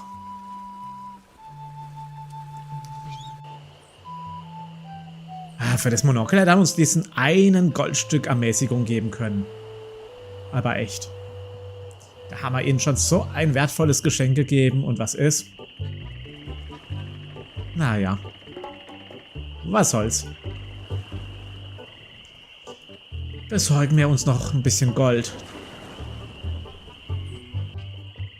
So, ich glaube... Ah, ja, genau. Dafür haben wir das Ding ja gebraucht, glaube ich. Hä? Jetzt. So. Nice. Jetzt haben wir, glaube ich, die Dinger hier reintun müssen. Und mit dem Stock konnte man es aufhalten, glaube ich. So.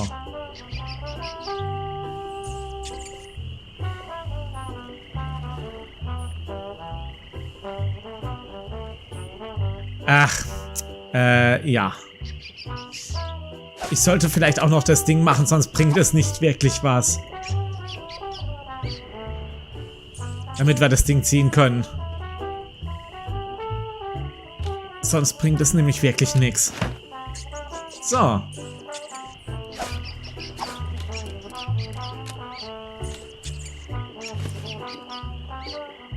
wir es jetzt im Inventar? Jawohl. Hallo, kleine Ratte. Cute little fella. Dich brauchen wir noch. Du kriegst jetzt eine kleine, schöne Suppe zum Fressen.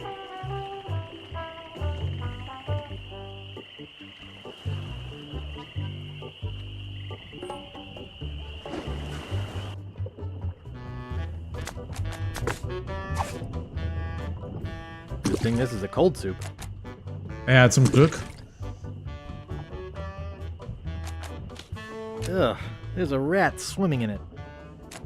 So, hehehe. Ich glaube, der Koch ist bald seinen Job los.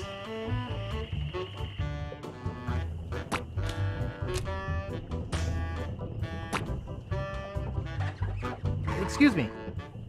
Yeah, boy? Hey, how's the stew tonight? Stew? Oh, gosh. We only serve gourmet chilled soups here. In fact, our new cook has been working all day on a very special vichyssoise. Let me go see how he's doing. Der arme Koch. How's the vichyssoise, Bernard? Excellent, sir. Won't you have a taste? I think I will. Oh my God! What kind of demented recipe book are you using? Guybrush, du bist fies. Sir, Out! Get out of my sight! This is the most disgusting, filthy mess I've ever seen in my life. Look at all the hair! And what's this stuff? How am I ever gonna get rid of this junk?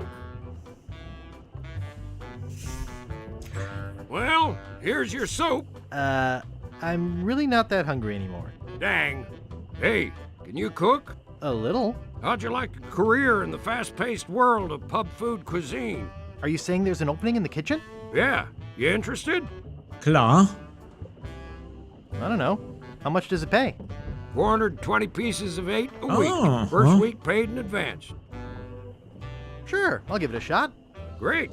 Job is yours. Here's a week's worth of wages. Now go strap on that apron and get to work. Okie dokie. Sehr schön, wir haben Geld. 439 Goldstücke. Wir wollen natürlich jetzt nicht hier bleiben, sondern hauen einfach ab. Moment. Halt, bleib mal da. Die Ratte ist auf jeden Fall weg.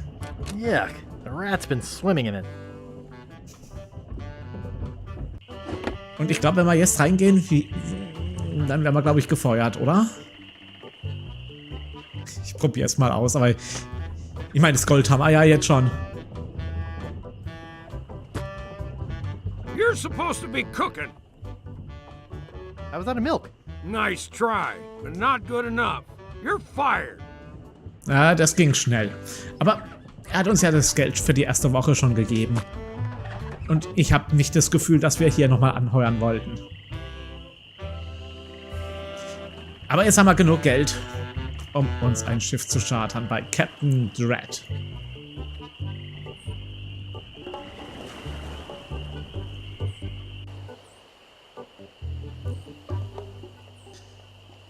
Und dann können wir Scap Island endlich auch verlassen.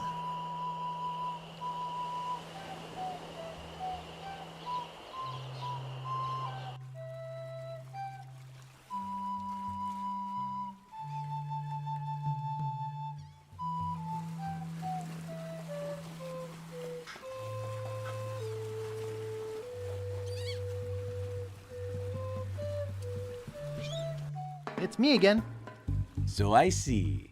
What can I do for you this time, on? I need to charter a ship. You're in luck, my friend. Rumor has it that Lago's been run off the island. So I'm now free to sail again. Only problem is that you don't look like the type that has 20 pieces of 8. Actually, I do have that much. Well, man, consider me ship chartered. Great. Where's your ship? You're standing in it, man. Yikes. Jax. Und damit fangen wir mit Teil 2 an, die 4 Kartenteile. Und um das geht es jetzt. Wir müssen diese 4 Kartenteile finden, die den Weg zu Big Whoop führen. Hidden by an endless storm lies LeChuck's fortress.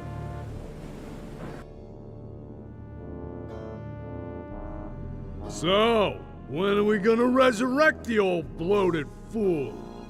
Oops. I'll ignore that comment just this one time, Largo. Only because they tell me you found Guybrush Threepwood. It's Threepwood, and I found him on Scab Island. Very good. No one gets the upper hand on LeChuck without getting what he deserves.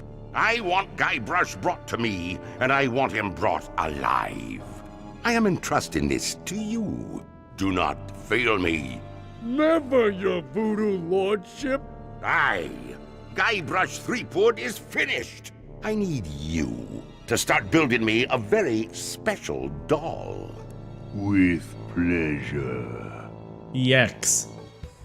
I'm off to find Big Whoop. So.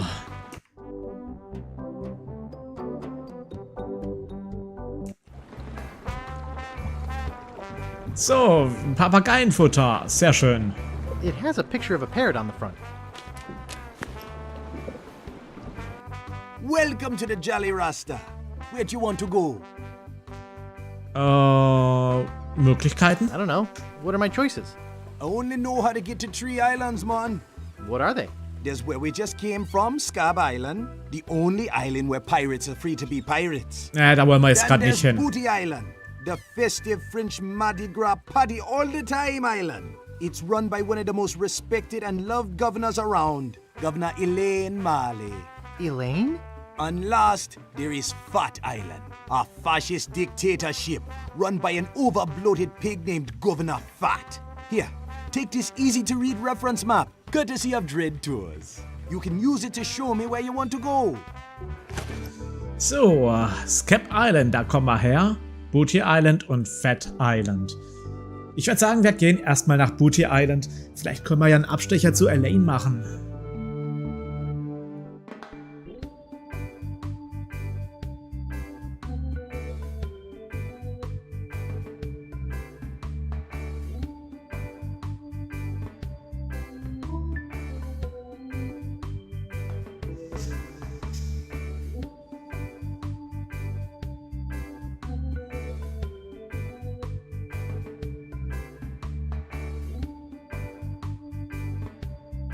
Oh, der hat da Kommentare gemacht. Okay, das muss ich mir merken. Das muss ich mir merken, wenn wir von Booty Island wieder weiter segeln. Dann klicke ich auch mal irgendwo auf der Insel an und die Karte an und schau mal, was das so alles sagt. Ja, das wusste ich nicht mehr genau. Aber erstmal schauen wir uns Booty Island an.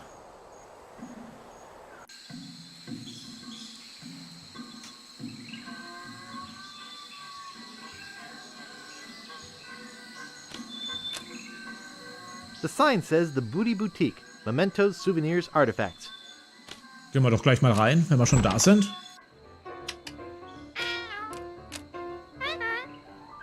He looks like he's really into this stuff. Nice shop you got here. Thanks! I pride myself on the quality of my merchandise. I only sell the finest of pirate memorabilia. Even the trade-ins are first class. And I always make you the best deals. How can you afford to do that? Volume! I have to go now. Sonst gab's da nichts mit ihm zu sagen. I have to go now. Okay, dann schauen wir uns um. Da haben wir schon mal ein Kartenstück. That's part of the Big Whoop treasure map. I don't know a lot about the piece, but there's supposed to be a book in the library that tells all about the whole map. Ach, die Bücherei wollten wir ja auch. Genau, die war, glaube ich, auf Fat Island. Und da haben wir ja schon das erste Kartenstück von den 4. I'd like to buy this map piece. That's 6 million pieces of 8. Do you want it? Well, I can't afford that much. Too bad. Do you take credit? Yeah, like you have one. But I do accept personal checks or trade-ins. Okay, was kaufst du an? What kind of trade-ins do you accept? I'll take most old swords, some used parrots, almost anything valuable made of bronze, and a few old ship parts. Would you give me the map piece for any of those things? No, but there's one thing I might trade for the map piece. Okay, und was? What would you trade for the map piece? There was a certain ship that sunk, and I'd really like the figurehead. I'd give you the map if you got the figurehead for me. Can you tell me about the ship with the figurehead? The ship was a huge galleon named the Mad Monkey. Nobody knows where it sank or why. But the figurehead is supposed to be the most fabulous piece of art ever. That's why I want it. I'm a collector of fine art, as I'm sure you can see. Naja, solange es die Mad Monkey und nicht die Sea Monkey ist. Okay, aber er kann nicht sagen, wo das Ding gesunken ist, oder? Please tell me about the ship with the figurehead again. The ship was a huge galleon named the Mad Monkey. Nobody knows where it sank or why. Niemand weiß. But the figurehead is supposed to be the most Da müssen wir mal fabulous rausfinden. piece of art ever. Da müssen wir mal rausfinden, wo es so gesunken I'm a ist. collector of fine art, as I'm sure you can see. So, jetzt brauchen wir noch ein paar Sachen hier. Die Frage ist nur, ich weiß gar nicht mehr, was wir genau gebraucht haben. I have an eye patch in every shape. I'd like to buy these eye patches. I just keep those here because they're cool. They're not for sale. Ah, okay. Was ist mit den Kanonenkugeln? Check out these balls. They're made of a fine iron cast. I'd like to buy these cannonballs. I just keep those here because they're cool. They're not for sale. Was ist mit der Schreibfeder? I made that myself from my last parrot. Got too noisy for me. Oh, der arme Papagei. I'd like to buy this feather pen. I see you have an eye for quality. That'll be 10 pieces of 8. Okay. Okay, I'll take it. Let me get you one from Overstock. Ich weiß nicht, ob Here you go. wir es gebraucht haben oder nicht. I was told that these are used as a form of barter in the inner cities. I'd like to buy these hubcaps. Great! They're 50 pieces of 8 each. Ich weiß gar nicht. Ich glaube, man konnte alles holen. Ich glaube, das Geld hat doch gelangt für alles. Okay, I'll take it. Let me get you one from Ich Overstock. glaube, das war auf jeden Fall, was wir nicht gebraucht haben. Here you go. Thank you. So, was ist mit der Kanone? That's a Mark 7 Devastator triple cannon emplacement. If only they'd thought to leave a hole for the fuse. I'd like to buy this cannon. I only have one of those, so I need to keep it as a display model. Oh, schade. Rock'n'Roll Porzellanteller. That collectible plate is worth a mint. Wow, I knew those would be valuable one day. I'd like to buy this rock and roll collector's plate. Alrighty, that'll be 199 pieces of 8. Nee. Second thought, I'd better save my money. Das wird mir dann doch ein bisschen zu teuer. Ah, the famous ceremonial lights from the Pirates of the South Pacific. Those aren't for sale. Was ist mit der Vase? It's a beautiful antique porcelain vase. Oh, I'd like to buy this vase. Yeah, I like that too, but it's not for sale. It's a picture of a pirate with peg legs. I'd like to buy this small picture frame. I only have one of those, so I need to keep it as a display model. Käseraspel? I'm not sure exactly what this is. I'd like to buy this thing. I only have one of those, so I need to keep it as a display model. Na gut. I got that as a gift from a man I saved a few years ago. Don't have much use for a wheel, but he said one good turn deserves another. Hallo, grüß dich. I'd like to buy this bosun's wheel. That's great, huh? Too bad it's not for sale. Okay, was ist mit der Schatzkiste? Warum können wir die Schatzkiste nicht aufmachen? It's said that the infamous Greenbeard won that barrel from Long John Cooper in a poker game. Shame that it's empty. I'd like to buy this treasure chest. Yeah, I like that too, but it's not for sale. Mr. Polly likes that mirror. Yeah, he seems to be in love with his reflection. He likes it where it is. I don't want to make that parrot mad. It's empty. I'd like to buy this barrel. That's one of my favorite things in the store, but I don't have enough back stock to sell it. Klar, gerne. Tipps darfst du immer gerne geben. Allerdings, ich glaube, ich weiß schon ziemlich, ich habe das Spiel schon so oft gespielt, dass ich ziemlich viele Sachen noch weiß. Aber, wie gesagt, gerne geben, auch wenn du Easter Eggs oder sonst irgendwas weißt. Immer her damit. So, hallo Papagei. Hallo Polly. Isn't he a beautiful parrot? He's preoccupied with his reflection. Hä? Hey! Don't do that to my parrot.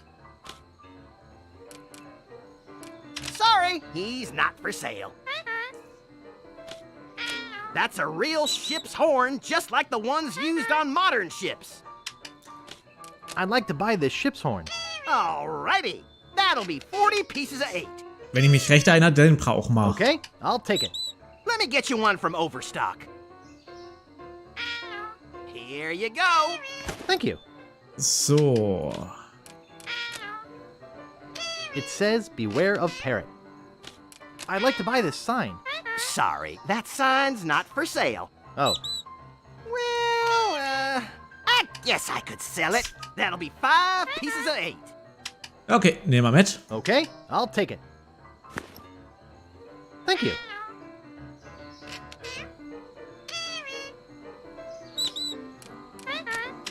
Found that beauty at the bottom of the sea. She cleaned up real nicely, though. I'd like to buy this well-polished old saw. Excellent choice. That'll be 25 pieces of 8. Die brauchen wir auf jeden Fall, das weiß ich. Okay, I'll take it. Thank you. It was handmade by a good friend of mine from another island. I'd like to buy this peg leg. Yeah, I like that too, but it's not for sale. Oh, schade. Was haben wir sonst noch? Eine Maske? Ja, das weiß ich noch. Da habe ich auch den richtigen Gegenstand schon. It looks like Spiffy the Pinhead. Well, I'd like to buy this mask. That's one of my favorite things in the store, but I don't have enough back stock to sell it. Das finde ich auch genial. Indies Peitsche. That's the real thing, as seen in Raiders, Temple, Holy Grail, and the Young Chronicles. I'd like to buy Indy's whip. That's one of my favorite things in the store, but I don't have enough back stock to sell it. Eine Linkskurvenschild. Was der alles That's so a hat. sign I took from the famous Precipice View Road. I've never heard of it. They call it Dead Man's Drop now. That's a sign I took from the famous Precipice View Road. I've never heard of it. They call it Dead Man's Drop now. I'd like to buy this left turn sign. That's one of my favorite things Ja, in the ja. store. Eines deiner but I don't have beliebtesten enough Gegenstände. back stock to sell it. Was ist mit den Piratenhütern? You'd look good in one of those. And they're great for parties. I'd like to buy these pirate hats. Okie dokie. They're 30 pieces of 8 each. Brauchen wir, glaube ich, nicht, aber ich nehme sie trotzdem mit. Okay, I'll take it. Let me get you one from Overstock. So. Here you go. Dann haben wir, glaube ich, jetzt alles angeschaut. Dann... bis auf den Haken, That's an ja. authentic pirate's fish hook. Found it inside a crocodile who was too petered out to move. It's firmly attached to the wall. So.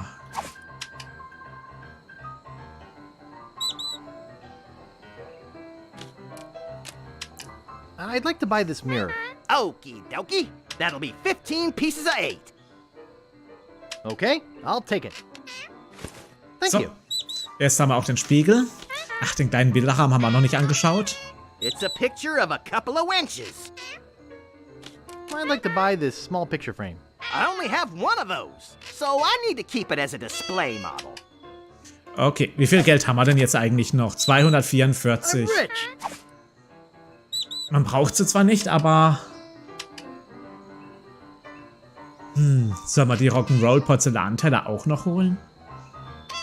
Ich bin mir nicht sicher, aber ich glaube, man hat kein Geld mehr gebraucht. Nur noch für hier. Aber wisst ihr was? Wir nehmen das auch noch mit. I'd like to buy this Rock'n'Roll Collector's Plate. Dann haben wir, glaube ich, alles gekauft, was wir hier kaufen können. 199 pieces of 8. Okay, I'll take it. Let me get you one from Overstock. Here you go. Thank you. So. Dann haben wir, glaube ich, jetzt wirklich alles gekauft, was es hier zu kaufen gibt.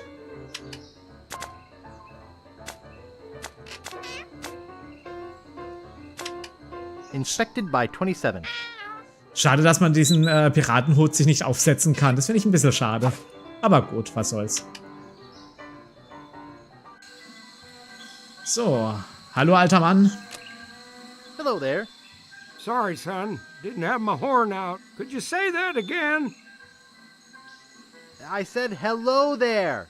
My name's Threepwood. Oh, why, hello there, Threepwood. You in town for Mardi Gras? Hat man noch Geld gebraucht für das Kartenstück? Also für das Kartenstück in diesem Geschäft hat er gerade eben schon gesagt gehabt, dass er das tauscht gegen so eine Galionsfigur. Da braucht man kein Geld, da braucht man die Galionsfigur. Und die anderen 3 Kartenstücke weiß ich nicht mehr. Is this the right time of year for Mardi Gras? Son, It's always Mardi Gras on Booty Island. I used to be the governor of this island, but I never had any time to come down here and enjoy the party, so I quit. And now I watch out for the mailboat, which reminds me, I have to get back to work. Ich Hello again. wollte eigentlich noch ganz gern. What was that? Nee, da warst du, glaube ich, noch nicht da. Da bist du gerade erst gekommen. Da habe ich schon mit ihm geredet gehabt. Der will so eine Galionsfigur haben von einem Schiff.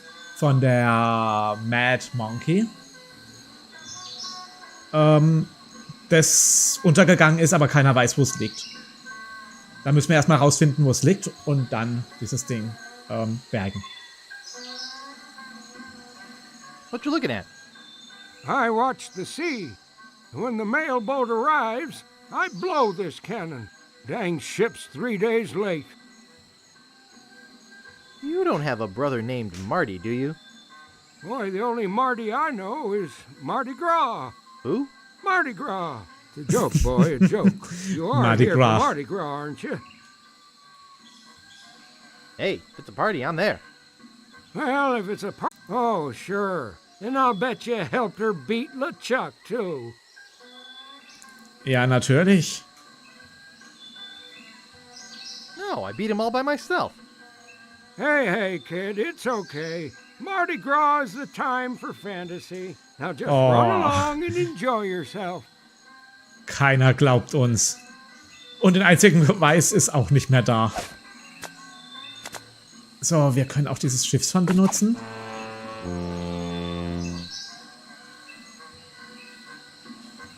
That sounds like the mailboat. I'd better fire the cannon. That ought to do it. Of course, I don't see no mailboat. Ja, natürlich nicht. Well, where's the mailboat? Thought I heard it. I see. Gut. Das ist auch für später noch wichtig. So. 3-hour tours. See Hoppla. the world. 3-hour tours. What are you looking at? See the world. Last day before I leave for Fat Island. Hallo. Hi, my name's Guybrush. I'm Captain Kate Capsize. Ah. Like to charter a ship? I do weddings, funerals, bar mitzvahs, you name it. Ja. Ach, genau.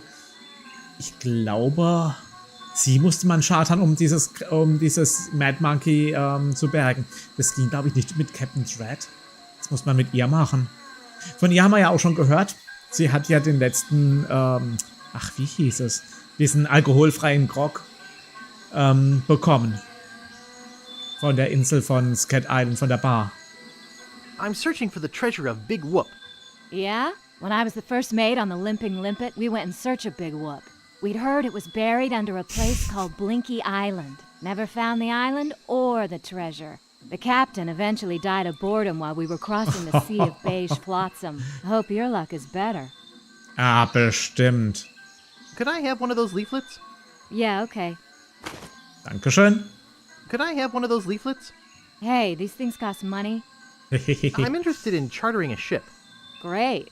Not many people want to charter a glass-bottom boat around here. Pretty soon I'm off to Fat Island to try my luck there. But let's talk turkey first. My fee is 6,000 pieces of 8. Okay, 6.000 Gold, das war ein bisschen viel. So viel hatten wir vorher auch gar nicht.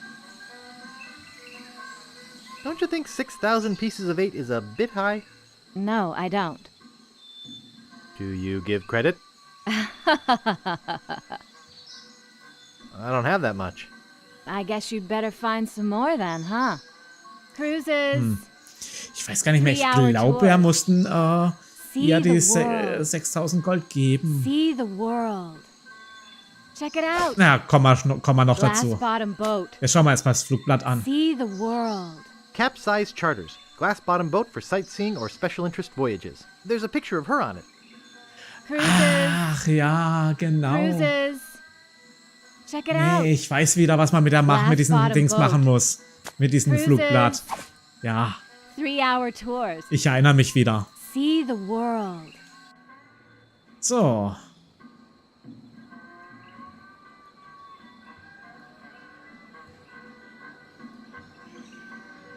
Nette Kostüme. Caroline Crocodile. This is really nice. I think this one's my favorite. I like this one. Neat. Scheißlich grüner Kopf. I don't know what it is, but it sure is ugly. Caveman Fred. I think this one's my favorite. Im Original war, glaube ich, sogar ein Kostüm von Sam und Max drin. Von Max, von dem Hasen. Das muss ich gleich mal schauen. Schade, dass er nicht mehr drin ist. Oder irre ich mich jetzt nicht? Scheint mich zu irren.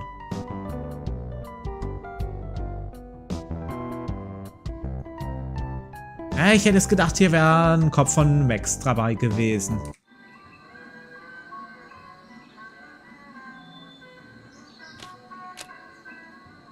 I had one like that when I was a kid. Okay, dann reden wir erstmal mit dem Verleiher. Excuse me. I'd like to rent a costume. Our costumes are all gone. Or on reserve. Sorry. But you have tons of costumes. They're all reserved and waiting to be picked up. Why are your costumes so popular? I'm the only costume shop in a 5-island radius. And besides, everybody who's anybody is going to the big Mardi Gras celebration at Governor Marley's mansion. I'd really like to rent a costume. Try us after Mardi Gras. Aber wenn immer Mardi Gras, also wenn hier Fasching ist, ja, dann können wir nicht später wiederkommen. I'd really like to rent a costume. Look, if you don't have a reservation, you don't have a costume. I need to rent a costume. I don't have a costume for you. I have to rent a costume. Sorry, can't help you. Ja, okay. My life depends on renting a costume. Can't you see I'm busy? Did I ask you about renting a costume yet? Wie lange können wir das noch machen? Make a reservation. I'm looking for a costume. I don't have a costume for you. Please rent me a costume. Next time, make a reservation. Wie weit können wir das noch machen? Ich glaube, wahrscheinlich jetzt nur noch bis hierher, oder? Please rent me a costume. I don't have a costume for you. Ja, okay. Weiter geht's nicht You mehr. look busy. I'll come back later. Du meintest wahrscheinlich den hier, das klapprige Kaninchen, oder? Ja, das ist zwar ein Hase, aber das ist nicht Max von Sam und Max. Der sieht ziemlich speziell aus. Den erkennt man eigentlich immer. Und der sieht ein bisschen anders aus. Sunken galleons. Sightseeing. Oh. Sunken galleons. Stan ist hier auch hier. Sightseeing. Cruises. Besuchen wir mal unseren alten Freund Stan. Howdy! Welcome to Stan's previously owned coffins. We handle the dead for a lot less bread. What are you looking for, son? Need a bin for your next of kin? Want a family plot without spending a lot? You're in luck! Just look at all this quality merchandise. Never before touched by a living soul. Most of it used only for a few hours. Premature burial, you know. That sort of thing. Well, speak up. Or are you dead? Either way, you came to the right place. Hatte der im Original nicht,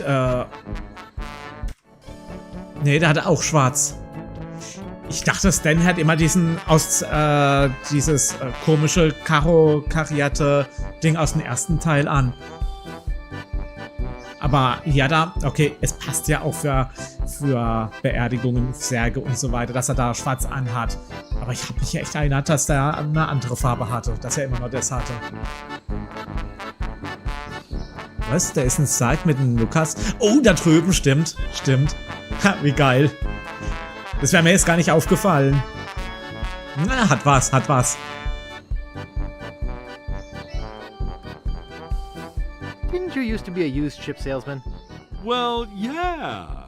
But I decided to get into a business where unsatisfied customers are less likely to come back and complain. Hallo Firebird. Schön, dass du es noch geschafft hast. Do you do funerals? Of course we do funerals! And not just those somber, all-black, three-handkerchief affairs. We do it in a rowdy Mardi Gras style with music and dancing and pallbearer races. I'd like to say we put the fun in funerals. Ja, die Beerdigung macht Spaß. I'm not actually in the market for a coffin yet. It's never too early to make funeral arrangements. Making plot reservations now ensures you a space at our popular Scab Island Internment Park, as well as entitling you to discounts on park rentals. Rentals? You know, for barbecues, parties, that sort of thing. Ja. Aber was mir da eingefallen ist, ich wollte gerade was sagen. Zu diesem Thema. Mir ist gerade was eingefallen, aber jetzt ist es schon wieder weg. Ändert das? Aber ich fällt es ein und eine Minute später ist es schon wieder weg. Ah, vielleicht fällt es mir wieder ein. I need to get something embalmed. Well, you came to the right place. Your loved ones deserve Stan's special preserve. You won't smell a whiff when we're done with your stuff. I never knew morticians were so clever. I'm looking for a good used coffin. Amazing! When you first walked in here, I said, now there's a guy who needs a good used coffin. There happens to be an excellent deal right behind you. Let's go take a look-see. Now this here is the Cadillac of coffins. Look at all that leg room. There's room in there for Long John Silver himself. Here, Long John let me get in Silver. and show you. Yes, a man can really rest in peace and comfort with one of these. Why should a man's coffin be any smaller than his bunk at sea? Can I show you anything Hat else? jetzt nicht geklappt. Aber ja, wir brauchen den Hammer und die Nägel. Weiter kommen wir hier leider nicht. Und ja, das ist das Alter. How much is that coffin? Well, it's complicated.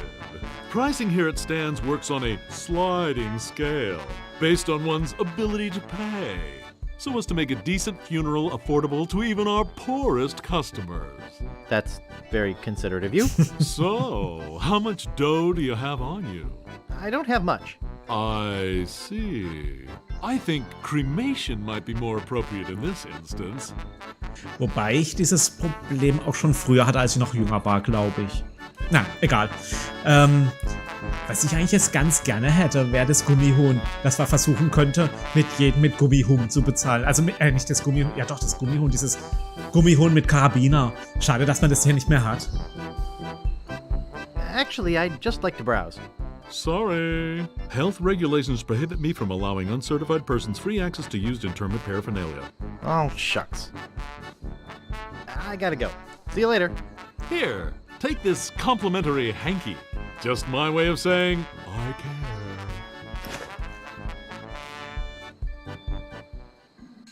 See the world. So, schauen wir uns das Ding mal genauer an. Sauberes weißes Taschentuch. When the tears come, shouldn't you be prepared? Stan's previously owned coffins. Okay. See the world. Sightseeing. Okay, now, who's gonna be next? Pirate Spit Contest. It's a great day for spitting. Pirate Spit Contest. Spit fun, spit fun. Just look at this juicy crowd. Step up to the line and test your swill. Valuable Halt, da geht's zum prizes. Weg. Wir reden erstmal mit. Even a child can do it. Ah, the whole world loves a spitting contest. Come on, it's all paid Drücke for by Menge. Voodoo Island Parks and Rec. I'm not looking for a fight. Just put your two lips together and blow. I'll give it a try. A volunteer. Okay. Wenn ich mit der Menge rede, All right, probiert settle man's. down, folks. Ja, okay, This egal. kid looks like a serious contender. What's your name, boy? Spuckus Maximus der Dritte, den Speichelmeister. Captain Slimy. Maximus der Dritte gefällt mir, glaube ich, am besten. Juicius Maximus III. The Juice Man, Max Mucus. He's juicy to the max. Spit away.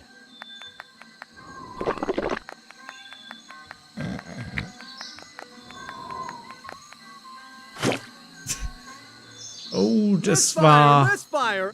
Everybody run! Maybe a little over the max on the juice there. Let's give him a big hand anyway, folks. At least he tried. Ja, das war nicht wirklich ein großes 2, 4, 6, 8. Dings. Oh, me. Juices Maximus has returned. Aber ich glaube, es war nur das erste Mal, dass man da so einen Fehlschuss hatte. Ich meine, gewinnen können wir eh noch nicht, aber... We're with you, Jucius. Woo! We're with you, Jucius. What's this? A surprise turnaround in performance? That doesn't quite qualify. But... I think that deserves a little applause. Ja, hier können wir leider noch nichts schaffen. For first place. Better luck next time. Aber was war denn eigentlich der Preis? Now, ich weiß, dass wir den Preis gebraucht haben. Deswegen wollte ich eigentlich auch mit ihm reden. Aber das geht ja komischerweise nicht. Turn a disgusting habit into a prestige-winning skill. Oh, me. Ja, dann sagt er immer nur Dings. Juices Maximus has returned. Stand da nicht irgendwo, was man gewinnen kann? Spit? That's gross. I'm out of here. Woo! We're with you, Jucius. Woo! We're with you, Jucius. We're with you, Jucius. Woo! We're with you, Jucius. Ooh, no. Dry tongue at the last minute. Well, what about you folks? Don't let this grass wither up and die. Okay, dann schauen wir mal, wo geht's denn dahin? Did I hear somebody swallow? Ah, da geht's auf die Dings. Ja, okay, da haben wir nichts mehr. Dann können wir uns einfach mal auf Monkey Island noch ein bisschen umschauen. Was haben wir denn hier alles Schönes? Ein großer Baum. Ein Haus, ein kleines Gebäude. Ja, ich glaube, das war's auch.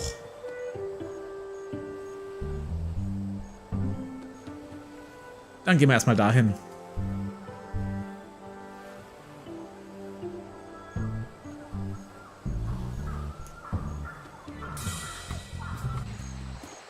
Hallo, LeChuck. Ah! The ghost pirate LeChuck! Get a grip. Don't you know a Mardi Gras costume when you see one? Is there something I can help you with? Ja. Ja, wenn LeChuck einer hinter einen her ist. Nice costume.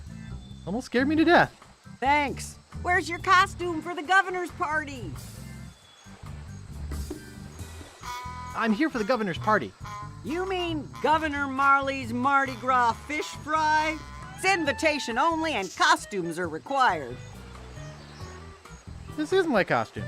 Nobody would willingly wear such a dopey costume.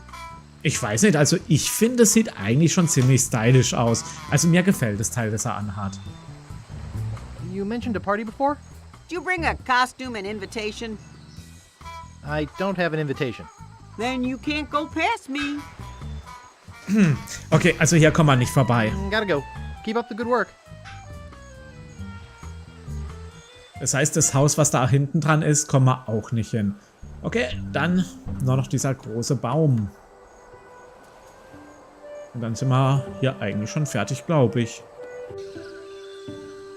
Ach, genau. Looks like a plank stuck in a hole in a tree. Mit. Aber ich glaube, wir haben da noch eine zweite Dings gebraucht. Das haben wir noch leider noch nicht. Da können wir auch nichts machen.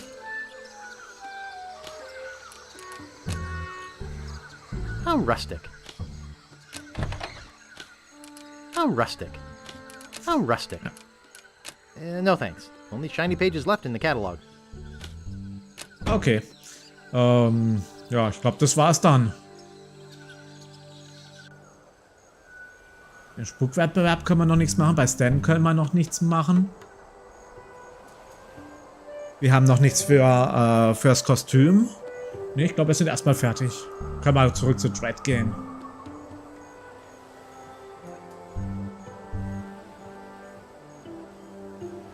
Dann geht's.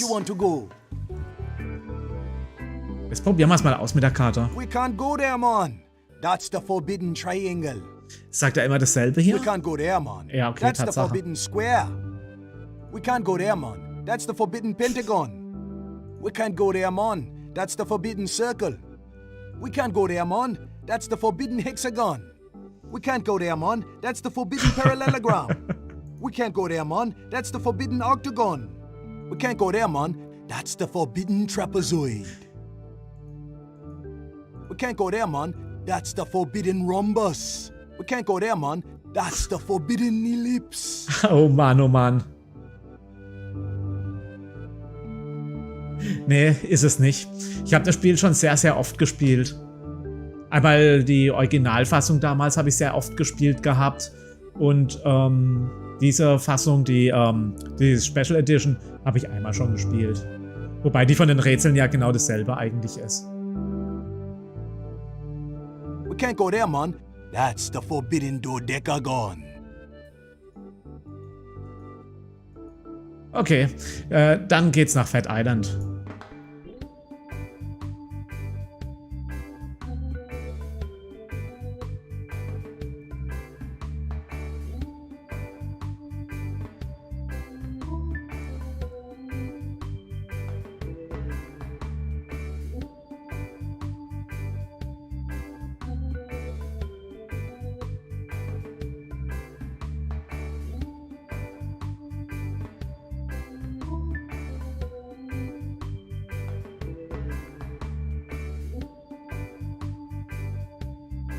Immer diese Umwege, die Dread fährt.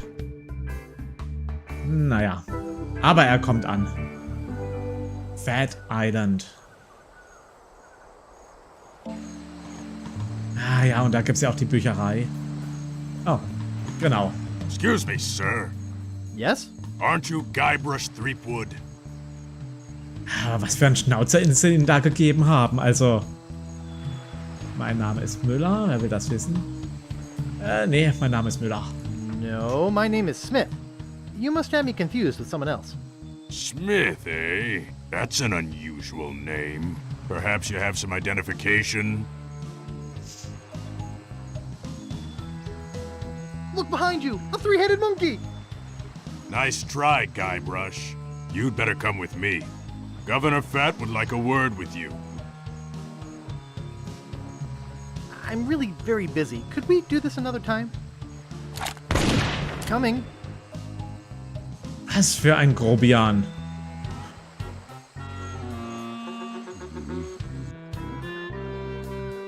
Well, Mr. Oh, excuse me. Oh. Well, das ist so eklig. I can't tell you how pleased I am to have you here as my guest. Would you like to hear the story of the time I blew LeChuck's top? Funny you should mention LeChuck, as he's the reason I brought you here. Ah, you wanted to thank me for getting rid of him, huh? Well, no no thanks nicht. are necessary. You see, Perhaps you didn't kill him quite so thoroughly as you imagined. He looked perfectly healthy the last time I saw him. Last time you saw him? Oh no, LeChuck's back. I beg your pardon, did you say something?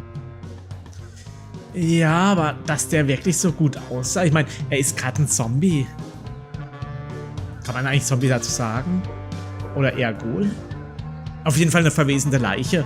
Also so gut sieht er im Moment nicht aus. Und der ist deswegen auch sauer. He doesn't scare me. Just tell me where I can find him. I rather think he'll find you, Mr. Threepwood. You see, he's put a sizable bounty on your head. Oh? A bounty I intend to collect. Oh. I guess that bounty would buy a lot of bacon grease and pure fat, huh? Why, you can figure it out while you wait in jail for LeChuck to pick you up. Take him away. Yes, sir, Governor Fat. Come on, you little weasel. Was nehmen wir denn? Ich komme wieder, ich komme wieder, ich komme wieder, ich komme wieder. Ich nehme das hier. I'll be back. Come on. Ah, dieser Don't try to Gouverneur. escape or anything. Walt will chew you to bits. Okay, Walt. I'll be back to relieve you at 11. Dieser Gouverneur, der ist so eklig mit diesen Dinger, Futterspritzen, wie auch immer. Uah. What a ferocious looking dog. What a ferocious looking dog. Hello, little doggy. Ja? Hello, little doggy. I wouldn't want to make it angry. I hope I don't have to sleep here. Halt. Warum will ich das zumachen? Ich will es öffnen. The door is locked. Und der Hund hat den Schlüssel.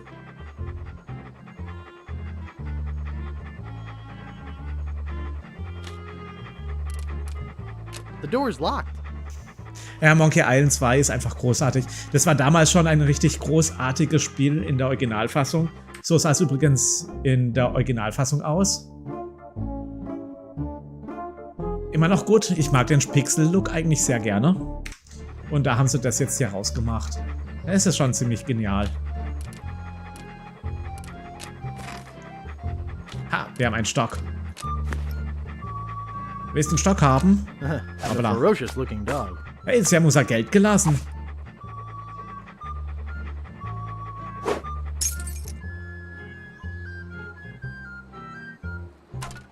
Ah, dankeschön.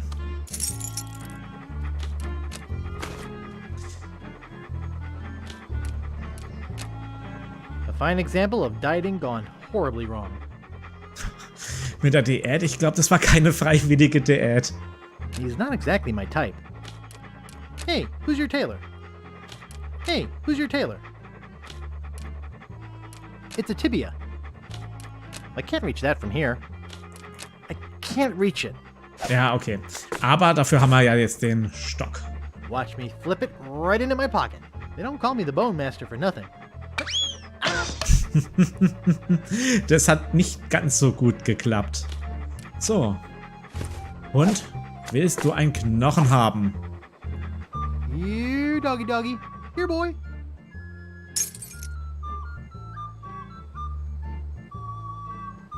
Er ist zufrieden und wir haben den Schlüssel. Damit sind wir auch zufrieden.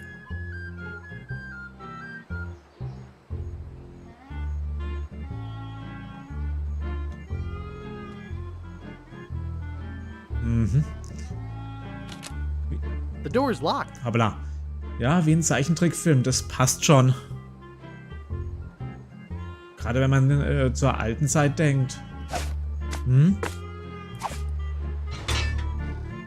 So. Mr. Willy Gorilla, arrested for grinding his organ in public. Kommt mit. Mr. Guybrush Threepwood, arrested for infractions too numerous to list.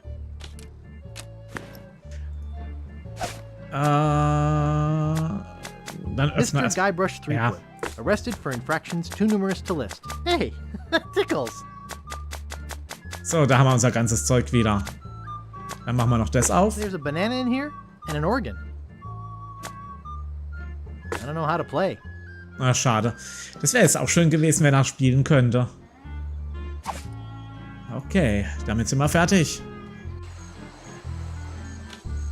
If I could read, I'd spend all my free time at the Fat City Library. Reginald Blackbeard. No thanks. I've got enough trouble in this town. No thanks. I've got enough trouble in this town. Wanted, Guybrush Threepwood. Hey, that's me. For the murder of G.P. LeChuck.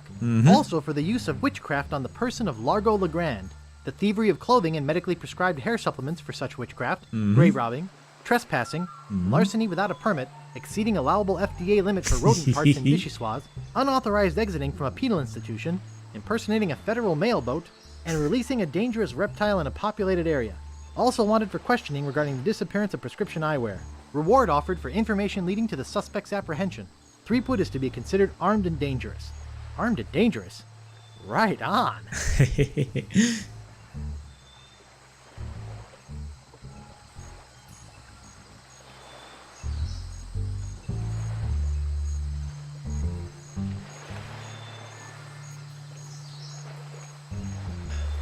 Ich Ich weiß gar nicht, ob ich das Kodrad auch noch habe.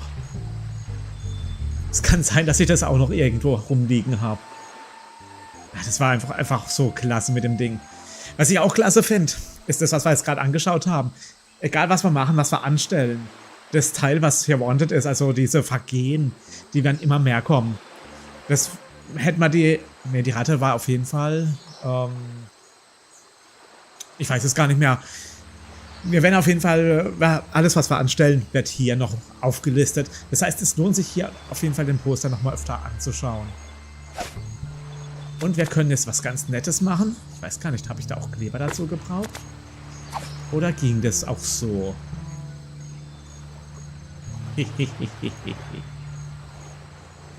Musste ich jetzt aber erstmal hier weggehen und nochmal neu reingehen?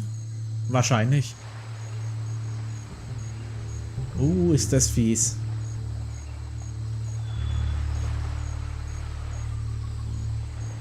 Und sie hat ja gesagt, sie will dieses Ding Fat Island besuchen, die gute Kate. Ich weiß gar nicht mehr, warum wir das gemacht haben. Wir müssen einfach noch rausgehen. Und da kommt sie ja auch schon. Excuse me. Aren't you Guybrush Threepwood?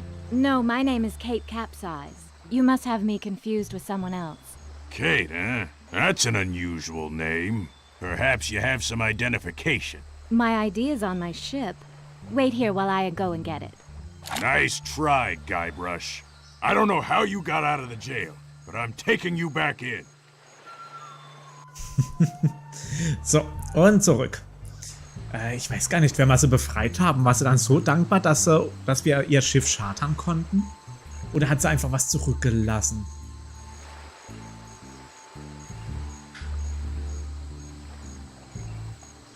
Oh ja, das Passwort. Fools. Who is this Peepwind character anyway? Guybrush Threepwood, arrested for infractions too numerous to list. Claims she was framed.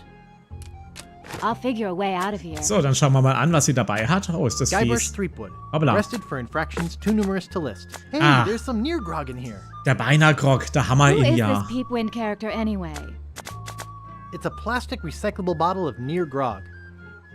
Okay, Idiots. aber ich würde sagen, wir lassen sie auch jetzt mal raus. Nice. They can't keep me locked up. Hey! Uh-oh. I can explain. Thanks for letting me out of there. You'll have to excuse me if I don't stick around. I've got to find out who framed me. So. Wenn wir jetzt das Poster anschauen. Steht da was Neues jetzt dabei? Captain Kate. Ah, schade. Okay, und jetzt? Wanted, Guybrush Threepwood, for the murder of G.P. LeChuck. Also for the use of witchcraft on the person of Largo Legrand, the thievery of clothing and medically prescribed hair supplements for such witchcraft, grave robbing, trespassing, larceny without a permit, exceeding allowable FDA limit for rodent parts in Vichyssoise, impersonating a woman in order to evade prosecution, 2 counts of unauthorized exiting from a penal institution, impersonating a federal mail boat, and releasing a dangerous reptile in a populated area. Also wanted for questioning regarding the disappearance of prescription eyewear. Ich sag ja, das wird immer noch mehr werden. Der Typ auf dem Steg, das war glaube ich so ein Fischer oder sowas. Der da meinst du, oder? Der Fischer. Was war denn da für ein Easter Egg? Reden wir mal mit ihm. Nice. Looks only slightly better than he smells. Nice pull. Thanks. Kann man den ins Wasser drücken? I doubt he'd appreciate that. Nein, das wird er wirklich nicht schätzen. Okay. Caught anything yet? Are you kidding? I reached my limit hours ago. Wasserschutzpolizei. Nee, wir sind ein mächtiger Angler. Obwohl? Nee, doch. I'm Guybrush Threepwood, a mighty fisherman. Oh, you are you? I'm also the man who caught the notorious LeChuck. Yeah, right. If you fish as poorly as you lie, you don't even deserve to be talking to me. I am the best fisherman in these isles, you know.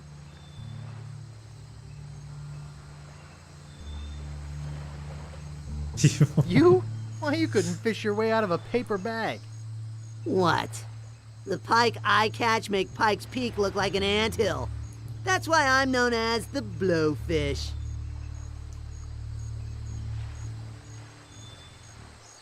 I'm known as the sturgeon surgeon. Listen, bait for brains. I'm the best around, and that is that. Eine doppelte Pfeife? Mach ich die mal kurz. Also hier hat das jedenfalls auch nur so eine einzelne Pfeife. Und so habe ich es eigentlich auch in Erinnerung. Aber das kann auch sein, dass ich mich hier täusche.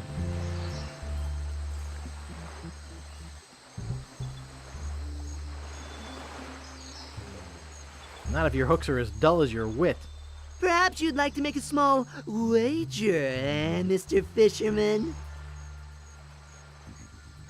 What sort of wager were you thinking of? If you can catch a bigger fish than I can, I'll give you my prize-winning fishing pole. Und wo ist der Haken? What's the catch? If I catch a bigger fish than you, you have to eat it raw. Ach, das hier meinst du, oder? Ja, da ist eine doppelte Pfeife. Ja, das ist auch im Original so, das haben sie so gelassen. Ha, ist das krass. Nee, das hatte ich nicht in Erinnerung. Ist das krass. Ah, genau, woher kommt die zweite Pfeife? Gab's das auch im Original? Ja, tatsächlich. Das müssen wir mal nehmen. Where'd you get that other pipe? What? Like I say, you'd have to eat a raw fish. Plain cold and with the head still on it. What do you say? Ja, die Wette gehen wir ein. All right, it's a bet. Great. I am really looking forward to making you eat my catch. What with all the sewage from Governor Fat's mansion, the fish are usually pretty gross. I never eat mine, just sell them to restaurants. Best get fishing, buddy. Jerks. Rohen Fisch mit allem aus diesen Gewässern. Nee, danke. Aber das mit der doppelten Pfeife, das wusste ich nicht mehr. Das ist ja echt geil. Okay, wir gehen wieder. So, da haben wir noch die Gasse, da haben wir eine Gasse. Und wir haben noch die Bücherei. Zur Bücherei wollten wir sowieso gehen. Ich würde sagen, wir gehen erstmal in die Bücherei rein.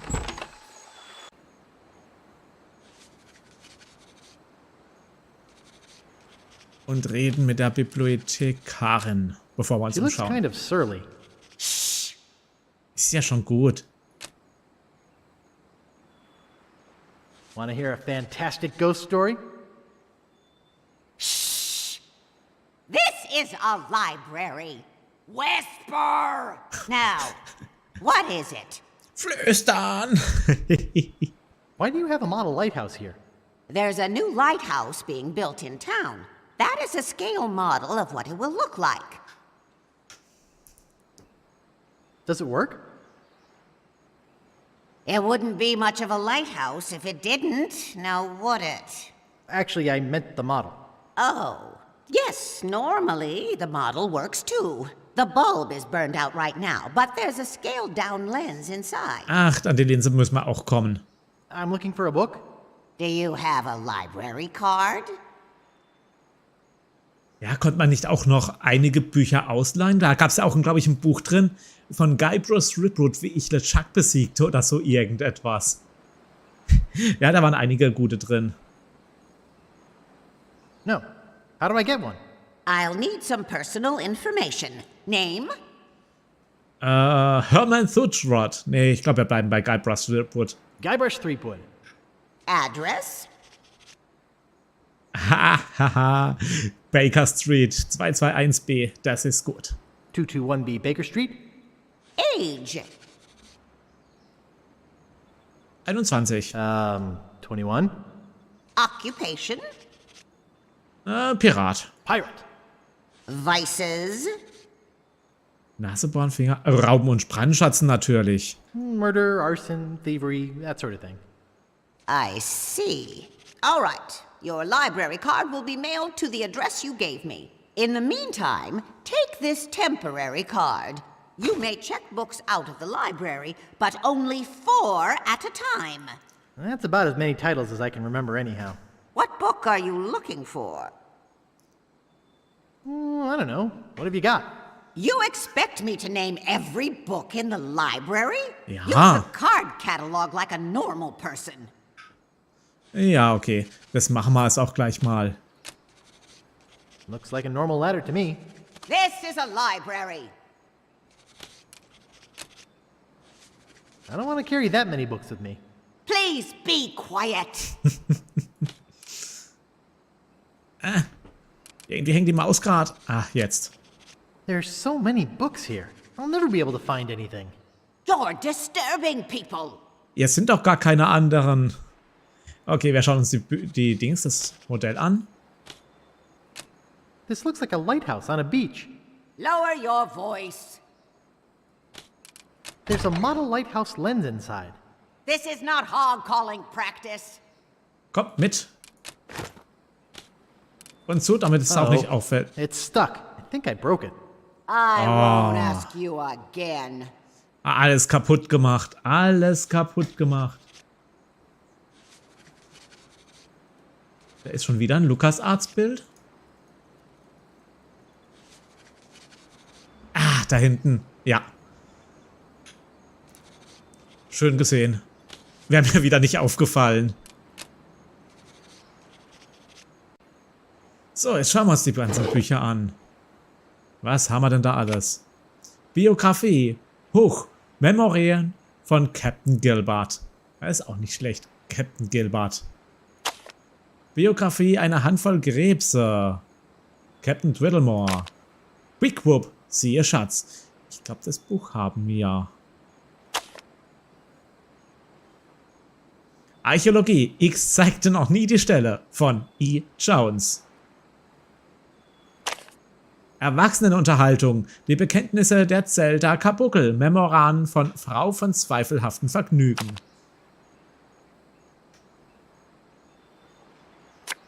Körper. Ungewöhnliche Geburtsmale. Biografie. Mit den goldenen Löffel geboren von Elfhard. Biografie. Mit leeren Händen. Das Leben des Hermon Toothrod.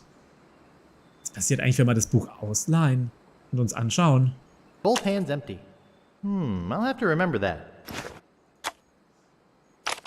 Kunst. Unschärfer als Kunstform. Animatronik. Animatronik von Walt Whimsy. Frühstück bei Meathooks. Meathooks kennen wir. Der ist aus dem ersten Teil. Das ist der mit den 2 Haken, der ja auch auf unserer Dings dabei war als Crew. Breakfast at Meathooks.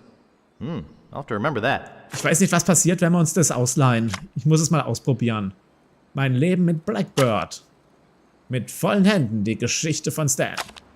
Kunst, Philosophie, Idealismus oder Surrealismus. Philosophie, Kunstlehrbuch. Hat man das nicht schon? Ach, das war Animatronik und unter der Oberfläche. Ah, ja, okay. Wirtschaft, wie man Freundschaften schließt und Menschen beeinflusst von Bluebird. Wie ich LeChuck bis vernichtete. Fragwürdige Memoralien von Guybrush Threepwood. The time I blew up LeChuck. I'll have to remember that. Ja, ist mir auch aufgefallen mit den Umlauten, da stimmt irgendwas überhaupt nicht. Ja, okay, da ist es auf Englisch. Ach, das haben sie irgendwie nicht richtig hingekriegt. Warum auch immer. Mit hohlen Köpfen. Das Leben der Facciati-Brüder. Waren die Facciati-Brüder nicht die 2 Brüder im Zirkus aus dem ersten Teil? Getränke für den Hausgebrauch. Anmerkung, siehe Fußnoten. I think I'll try a different drawer. Gehen wir mal hierher. Unglückliche Schiffswracks unseres Jahrhunderts aus der Lime Life Unglücksreihe. Ich glaube, das Buch haben wir sogar gebraucht, die Schiffswracks.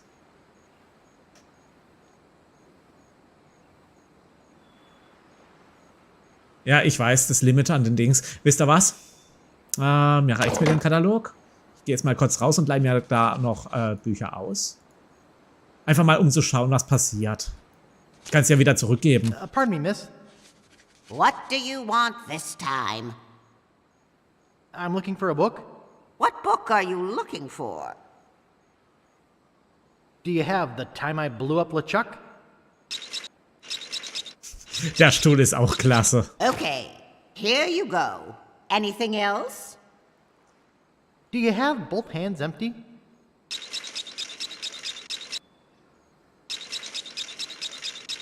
Okay, here you go.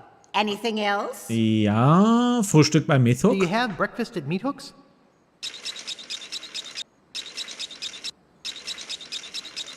Ja, also keine Ahnung, was mit dem Ö los ist. Keine Ahnung, was das für ein Grafikfehler ist. Here you go. That's your limit. You'll have to give some books back before you can check out any more. Ist ja in Ordnung. Dann schauen wir uns die Bücher doch gleich mal an. Halt, ich will es anschauen. The Time I Blew Up LeChuck. Can't believe I'm reading my own memoirs. Both hands empty. This is a pretty useless book. I'm not even sure why I checked it out. Ah, okay. Breakfast at Meat Hooks. This is a pretty useless book. Ah, schade. I'm not even sure why I checked it out. Er sagt, es ist wenigstens hat er was bei, wie ich LeChucks vernichtete. Wenigstens hat er da ein bisschen was anderes gezeigt. Ja, gut. Thank you. So, dann geben wir noch das zurück.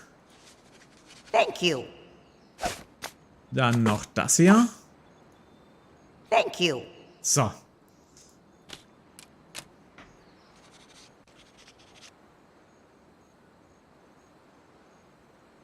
Die Bibliothekarin von Skyrim? Was war mit der? Ich habe Skyrim einmal gespielt gehabt, aber das ist sehr, sehr lange her. Einer Bibliothekarin erinnere ich mich gar nicht mehr. Great shipwrecks of our century. I'll have to remember that. So, ich glaube, das brauchen wir. Basteln gehäkelte Augenklappen. Der Weg zum Reichtum. Klassiker, bedeutende Auswürfe von Captain Lochi. Kinderbücher des Teufels Bestie unter dem Bett. Kannibalismus. Wie sie ihren Liebsten dienen von Lemonhead. Lemonhead kennen wir auch schon aus Monkey Island. Das ist einer der Kannibalen. Krankheiten, faszinierende Fakten übers Kurbot. Querverweis siehe referentieller Obskurantismus. Sammlerstücke, Müll soweit das Auge reicht, eine Anleitung zum Sammeln von Erinnerungsstücken. Kinderbücher, die schönsten Abenteuer für Piratenkinder. Kannibalismus, siehe auch Selbsthilfe. Krankheiten auf See. Das Kryptographie, das Kitzeln in meiner Nase. Einmalige Nachrichten, Brocken der Geschichte. Kochen, bemerkenswerte Kochrezepte von Piraten für Piraten. Haben wir ein Kochrezept gebraucht in dem Spiel? Ach, keine Ahnung. Ich glaube nicht. Zirkus, Alfredo und Bills verrückte Reise durch die Zeit. Kataloge, siehe Teilüberschriften. Hunde. Englisch Wörterbuch für Hundefan-Verweis. Hoppla. Dewey, Dezimalsystem, siehe Organisationsschema. Kochen, klebriges fürs Heimgebrauch. Zirkus. Verdammt sei das menschliche Torpedo, die ursprüngliche des menschlichen Kanonenkugeltricks. Käse. Die großen Käse dieser Welt. Wir probieren eine andere Schublade. I think I'll try a different drawer. Ich gehe auf jeden Fall mal alle Schubladen durch und schaue mal die ganzen Sachen an, weil ich finde, die Titel, die sind wirklich sehr, sehr gut. Dauert zwar eine Weile, kommen wir zwar nicht weiter, aber sie sind sehr gut und ich weiß auch nicht mehr, was wir alles genau gebraucht haben. An Bücher. Vielleicht fällt es mir ein, wenn ich es wieder sehe. Essen in Lebensgröße und noch mehr. Finanzen. 5 einfache Wege, an Geld zu kommen. 5 mehr, als ich benötigte. Augenlicht, CSC-Vermögen. Bildung, vorbereiten für den Pirateneignungstest von Escarpan. Essen, Raten als proteinreiche Diät. Fische, das große Buch der Fische, bebilderter Führer über die Fische der Welt. Roman, die Tage des Igels.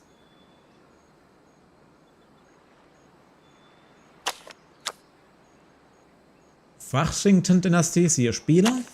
Unterhaltung, Ruhe auf dem Set, wir drehen. Das ist auch nicht schlecht. Essen, weitere, siehe Kannibalismus. Angeln mit Blutegeln, die längst vergessene Kunst. Roman, nicht eine Dublone, ein Sammelband kurzer Romane. Ja, das ist durchaus möglich, dass man den benötigten Büchertitel als Hinweis im Spiel bekommt. Ich denke, das mit dem Schiffswrack, wir wissen ja, dass wir einen Schiffswrack suchen müssen. Und ich glaube, das war auch dann, ja, dass wir da das Buch gefunden haben, ist richtiger. Mode, die Sommermode für Säbelrasler, 3 Jahre des beliebten Magazins. Entomologie, Tomatenwürmer, ein Handbuch für Besitzer. Fußnoten, siehe bösartige Pedantrie. Essen, verheiratet mit einem Harzer. Roman, wirklich kurze Kurzgeschichten. Roman, das E-Ticket. Und Etymologie, originale Piratenzitate. I think I'll try a different drawer. Ja, die Titel sind wirklich lustig, teilweise. Und sind Erinnerungen an Molly. Gruppierung, siehe Kataloge. Geisterpirat LeChuck, warum ich LeChuck vernichtete. Eines von Threepwoods schlechtesten. Ha, das ist auch nicht schlecht.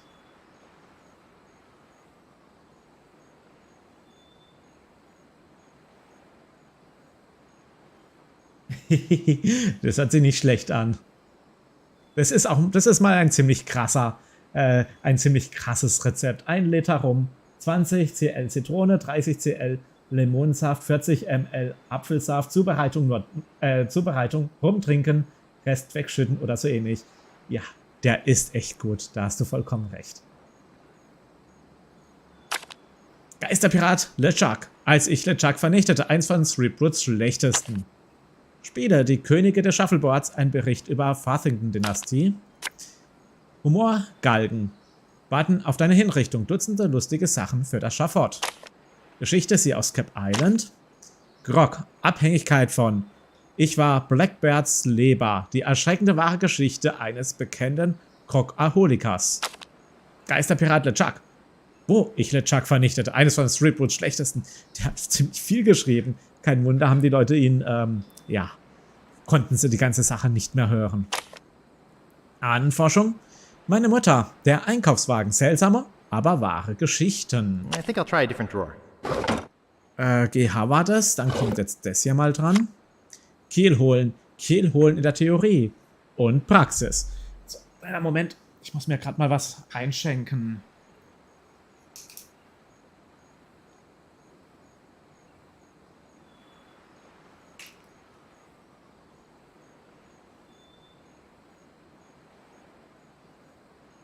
So, jetzt geht's, glaube ich, wieder.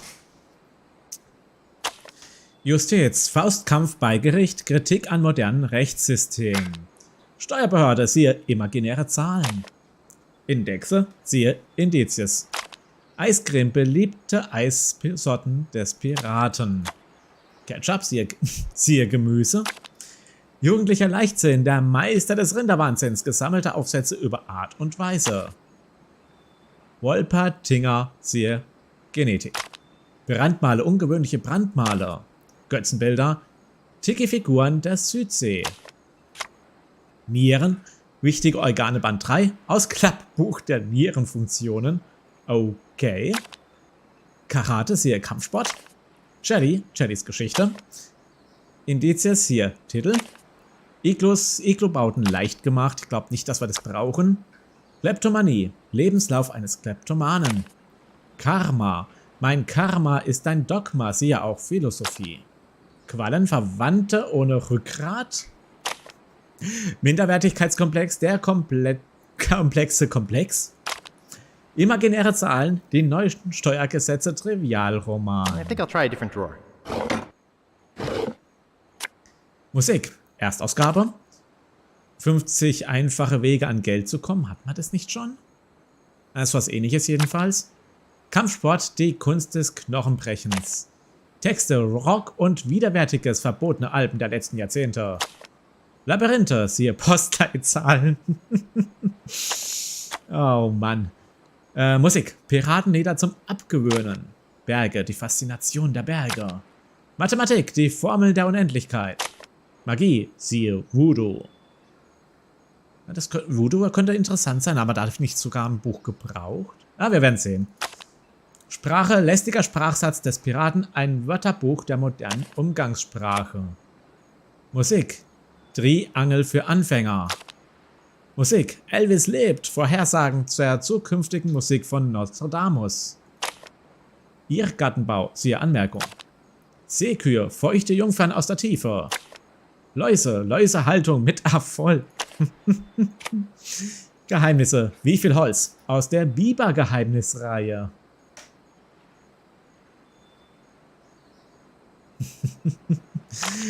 Musik, größte Rocklegenden der Renaissance. Militär, die Segler. Seekühe, der Seemann und die Seekuh, eine Fabel. Mittagessen, ein Nachmittag bei Mythhooks. Mythhooks hat aber auch sehr viele Kochbücher anscheinend gemacht. Orang-Utan, unsere haarigen Verwandten. Ach, ich glaube, ich weiß noch, was wir für ein weiteres Buch wir brauchen.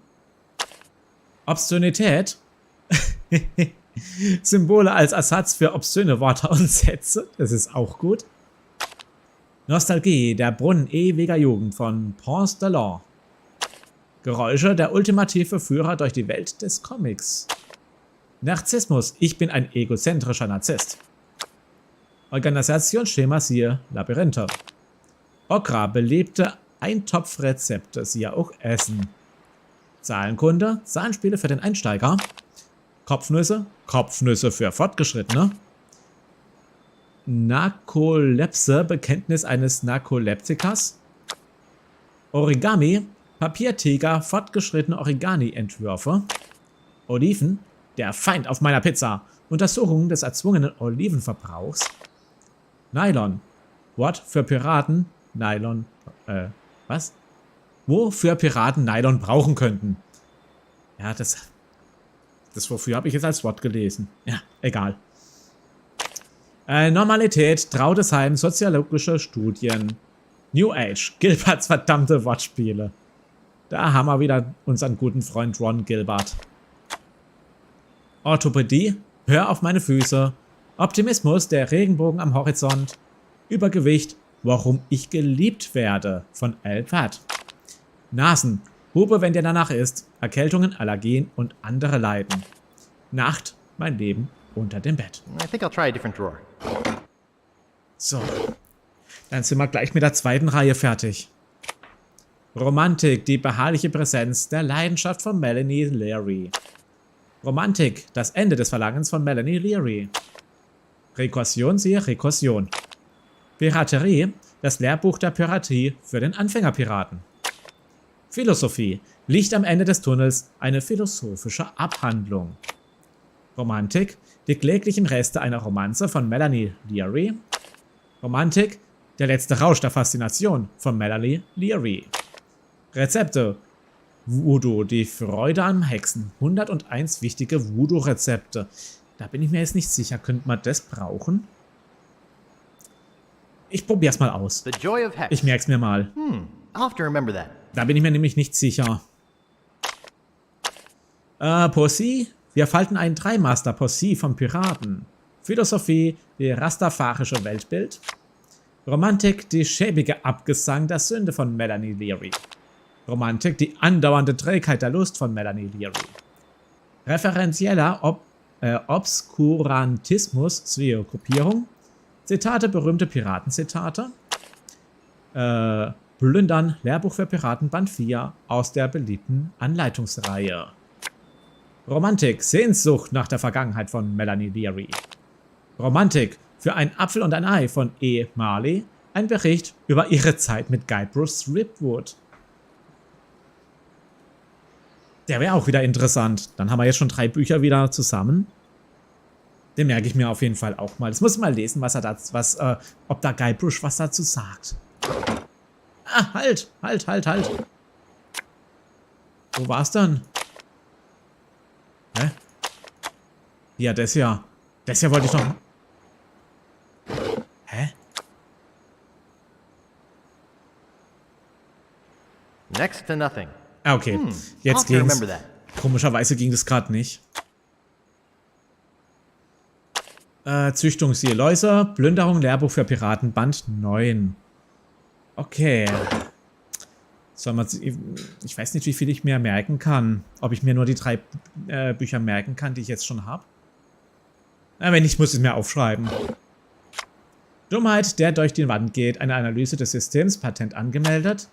Soziologie, Sozialdarwinismus und das Leiden der Gesellschaft, vergleichende Sozialtherapie. Schiffswrack, siehe Unglücke, haben wir schon. Selbsthilfe, wenn Piraten zu sehr leben. Segeln, hätte ich doch nur einen Abfluss gefahren beim Duschen an Bord eines Schiffes. Teilüberschriften, siehe Irrgartenbau. Solitär, 1 Million Wege, Solitär zu spielen, von Hermann Todsrud. Sünde, hinter den Zahnstein. Selbsthilfe, ohne Menschenfleisch leben. Geständnis eines Ex-Kannibalen. Segeln, Handbuch des geübten Seglers. Subtraktion, mein Leben mit der Addition. Spirituelles, die Gabe der Ex-Menschen. Sünde, die 7 Todsünden. Haie, die Killer aus der Tiefe, eine Studie über karibische Haie. Lachs und andere Leckereien, moderne Probleme mit Lachs. Ja, damit kenne ich mich leider nicht wirklich aus, aber ja gut. Chirurgie ohne Netz und doppelten Boden. Techniken zur sicheren Chirurgie. Das hört sich auch ziemlich krass an. Spirituelles, rauf ins Krähennest. Slang, Piraten. Wenn das Holz bebt, siehe auch Sprache. Schiffsbau, moderner Schiffsbau von G. Steel. Und Scap Island, kleine Geschichte von Scap Island. Eine Einheit. I think I'll try a different drawer. Also es war ist auch nichts drin. Innereien, leckere Dessertrezepte für Liebhaber von Innereien. Dessertrezepte. Lecker. Baumchirurgie, Schmerztherapie für kranke Bäume. Zehennägel. Zehennägel-Sammlung der Moderne. Periodisches Kompendium. Theater, Liebe ohne jeden Zweifel. Schattenpuppenspiel für den Piraten mit 2 Haken. Das wäre was für Mythhook. Tattoos, warum Frauen auf Tattoos abfahren. Geschwüre, warum man Geschwüre nicht beachten muss. Naja. Dreiteiler, warum man Dreiteiler nicht schreiben sollte, von Simon Finkelberg. Spielzeugautos für das Sammlerherz. 3köpfige Apfel, der Stolz von Loch Ness. Tattoos, Entzündungs- und Nebenrisiken bei Tattoos. Regenschirme, große Regenschirme und andere Werke der Kunst. Dreiteiler, warum man Dreiteiler nicht lesen sollte. Hatten wir das nicht schon? Ah, warum man nicht schreiben sollte und da, warum man nicht lesen sollte. Reise, die Karibik. Oh je. Es wird langsam spät. Die Karibik für 0 Goldstücke am Tag, ein Piratenratgeber. Titel, siehe Überschriften. Tattoos, erste Tätowierungen für kleine Piraten. Ich wollte das ja. Unterwäsche, Hosenzieher, harmloser Spaß oder sadistische Quälereien. Dreiteiler, warum manche dennoch Dreiteiler schreiben, von Simon Finkelberg. Schatz, Big Whoop, Legende oder Realität. Okay, der könnte interessant sein, den schreibe ich mir jetzt mal kurz auf.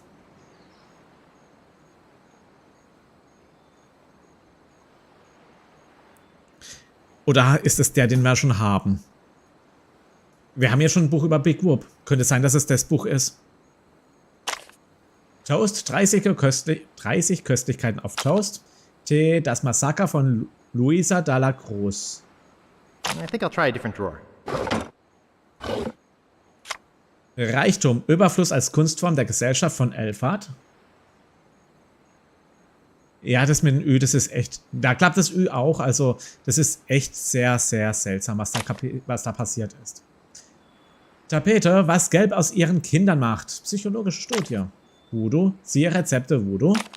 Geigen, 30 nicht-musikalische Anwendungen für ihre... nicht-musikalische Anwendungen für ihre Geige, das ist auch gut. Gemüse, das ihre Kinder mögen. Wilde Tiere, treffen Sie Mr. Raubkatze aus Klappbuch.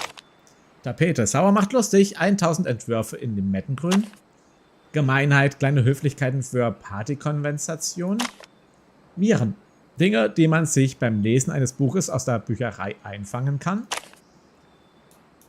Entschuldigung. Stellvertretende Leben, beliebte Zuschauermagneten. Wein, der süße Duft des Korkens, ein Ratgeber für Weinsnobs. Walzer, der Tanz auf 3 Beinen. Warten. Ist es schon eine Suppe? Eine Trillion Dinge, die man in der Warteschlange tun kann. Sehvermögen, Augenklappen. Laster, 101 Laster von JP Ampleform. Holzbearbeitung, das Leben auf der Planke. Warzenschwein, das verkannte Haustier. Tapete, überall, nur nicht in mein Zimmer. Entwerfer mit niedlichen Cartoonfiguren. Vulkane, Wärme, das ganze Jahr hindurch. Handbuch für Grundstückmakler.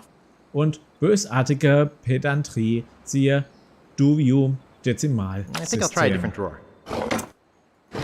Ja, das Buch, das ich jetzt gesucht habe, eigentlich, das ist gar nicht dabei gewesen bisher. Aber ich könnte mir noch vorstellen, wo es noch war. Ich glaube, ich weiß nämlich noch, was man machen muss. Reißverschlüsse, Reißverschlusstheorien. Jojo, springen mit Wörter. Mittelschwere Jojo-Tricks. Jiddisch, kleines Piratenglossar, Verweis. Segeln, man braucht nur die Kappe, Segeln an Land. Xanthippe, Lebenszyklus einer Spitzmaus. Zigronium, das schönste Element. Jojos, zappeln am Ende des Fadens, Jojo-Philosophie. Jodeln. Jodeln aus tiefstem Herzen. Eine Studie über das Jodeln als eine Angriffswaffe. Jacks. Das Jack ist langsam, aber die Erde ist geduldig. Xenophobie. Hey Kinder, runter von meinen Hasen. Zoologie. Einer unter vielen Primaten. Paranthropus, Piraten des Pleistozän. Yorkshire Pudding, nicht alles ist Pudding. Artikel und Rezepte. Gähnen, die Sehnsucht nach dem Gähnen, psychologische Studie des Gähnheits. Xylophon, siehe Musik. Zoologie, Tiere im Zoo, klüger als man denkt. Postleitzahlen, siehe Indexe. Jojos, am Ende des Seils, Jojo-Politik. Yeti, Interview mit einem Schneemann. Keine Ahnung, ehrlich gesagt. Yachtclubs, Piratenführer zu den Yachtclubs der Karibik. Und ich glaube, dann sind wir jetzt überall durch. Das Buch, das ich gedacht habe, das wir brauchen, gibt es hier anscheinend nicht. Aber ich könnte mir vorstellen, dass ich weiß, wo es das gibt. Aber ich bin mir nicht sicher. Pardon me, miss. What do you want this time? Jetzt holen wir uns auf jeden Fall mal diese 3 Bücher, die wir uns ausgesucht haben. What book are you looking for? Could you find Next to Nothing? Bin echt mal gespannt, ob Guybrush da noch was sagt oder aber auch wenn er was sagt, das ist ein ziemlich sinnloses Buch oder sowas. Da bin ich echt gespannt. Okay, here you go. Anything else? Ja, Freude an den Hexen. Could you find The Joy of Hex? Ja, Yeti mit Reinhold Messer, das würde auf jeden Fall passen. Okay, here you go. Anything else? Der gute Yeti am Montag. Ah, aber eigentlich ist eigentlich Freitag. Egal. Do you have Great Shipwrecks of Our Century? So, dann schauen wir noch die Bücher an. Und ich glaube, danach ist auch für mich Schluss. Okay, here you go. That's your limit. You'll have to give some books back before you can check out any more. Aber die Bücher, die schauen wir auf jeden Fall noch an. So. Da bin ich jetzt gespannt. Next to Nothing. If you can't say something nice, you're not supposed to say anything at all. Much less write a whole book. Da scheint absolut nichts Gutes für über dich drin zu stehen, Guybrush. The Joy of Hex. I think it's meant for advanced voodoo practitioners. The writing's way too technical for me. Ja, schade. Great Shipwrecks of Our Century. Says here the Mad Monkey sank at 38 North, 91 West. Sehr gut. Und das ist schon mal wichtig. Moment, das schreibe ich mir aber kurz auf. Great Shipwrecks of Our Century. Says here the Mad Monkey sank at 38 North, 91 West. Die Mad Monkey. So, damit könnte man die Mad Monkey finden. Und dann müssen wir noch runtertauchen. Guybrush kann ja zum Glück 10 Minuten die Luft anhalten. Wissen wir ja aus dem ersten Teil. und die Galeonsfigur hochholen. Und dafür kriegen wir dann das erste Kartenstück. Wenn es so einfach ist. Aber dazu müssen wir erstmal mit Kate, glaube ich, rausfahren. Und dazu brauchen wir 6000 Gold. Es sei denn, sie ist so begeistert, dass wir sie aus dem Gefängnis rausgeholt haben. Dass sie uns das umsonst macht. Aber ich glaube nicht, dass sie uns umsonst ihr Schiff chartern lässt. Aber ich glaube, war nicht hinten in der Gasse mit diesem Passwort, dass wir da... Ja, genau, da war doch Dings. Da war doch auch noch so in der einen Gasse so ein Drehrad, wo man Sachen gewinnen konnte. Ich glaube, da war was dabei, um zu fahren. Also in diesen 2 Gassen hier. In das eine war ein Spiel drin, in der anderen konnte man rauskriegen, was passiert ist. Aber das schauen wir uns auch noch an. Aber ich würde sagen, das machen wir dann erstmal im nächsten Livestream. Ist schon ein bisschen spät. Und ich denke, wir nehmen ja auch schon... läuft ja schon seit ca. 3 Stunden. Ich denke, es passt. Dann würde ich mal sagen, machen wir das Ganze beim nächsten Mal weiter. Dann sage ich an alle, die jetzt dabei waren, vielen Dank, dass ihr dabei wart. Dass er mit mir zusammen den Livestream gemacht hat. Hat mich sehr gefreut, dass ihr dabei wart. Und dann sehen wir uns beim nächsten Livestream oder beim nächsten Let's Play. Oder wie auch immer wieder. Dann wünsche ich euch alle eine gute Nacht. Macht's gut, bleibt gesund und tschüss.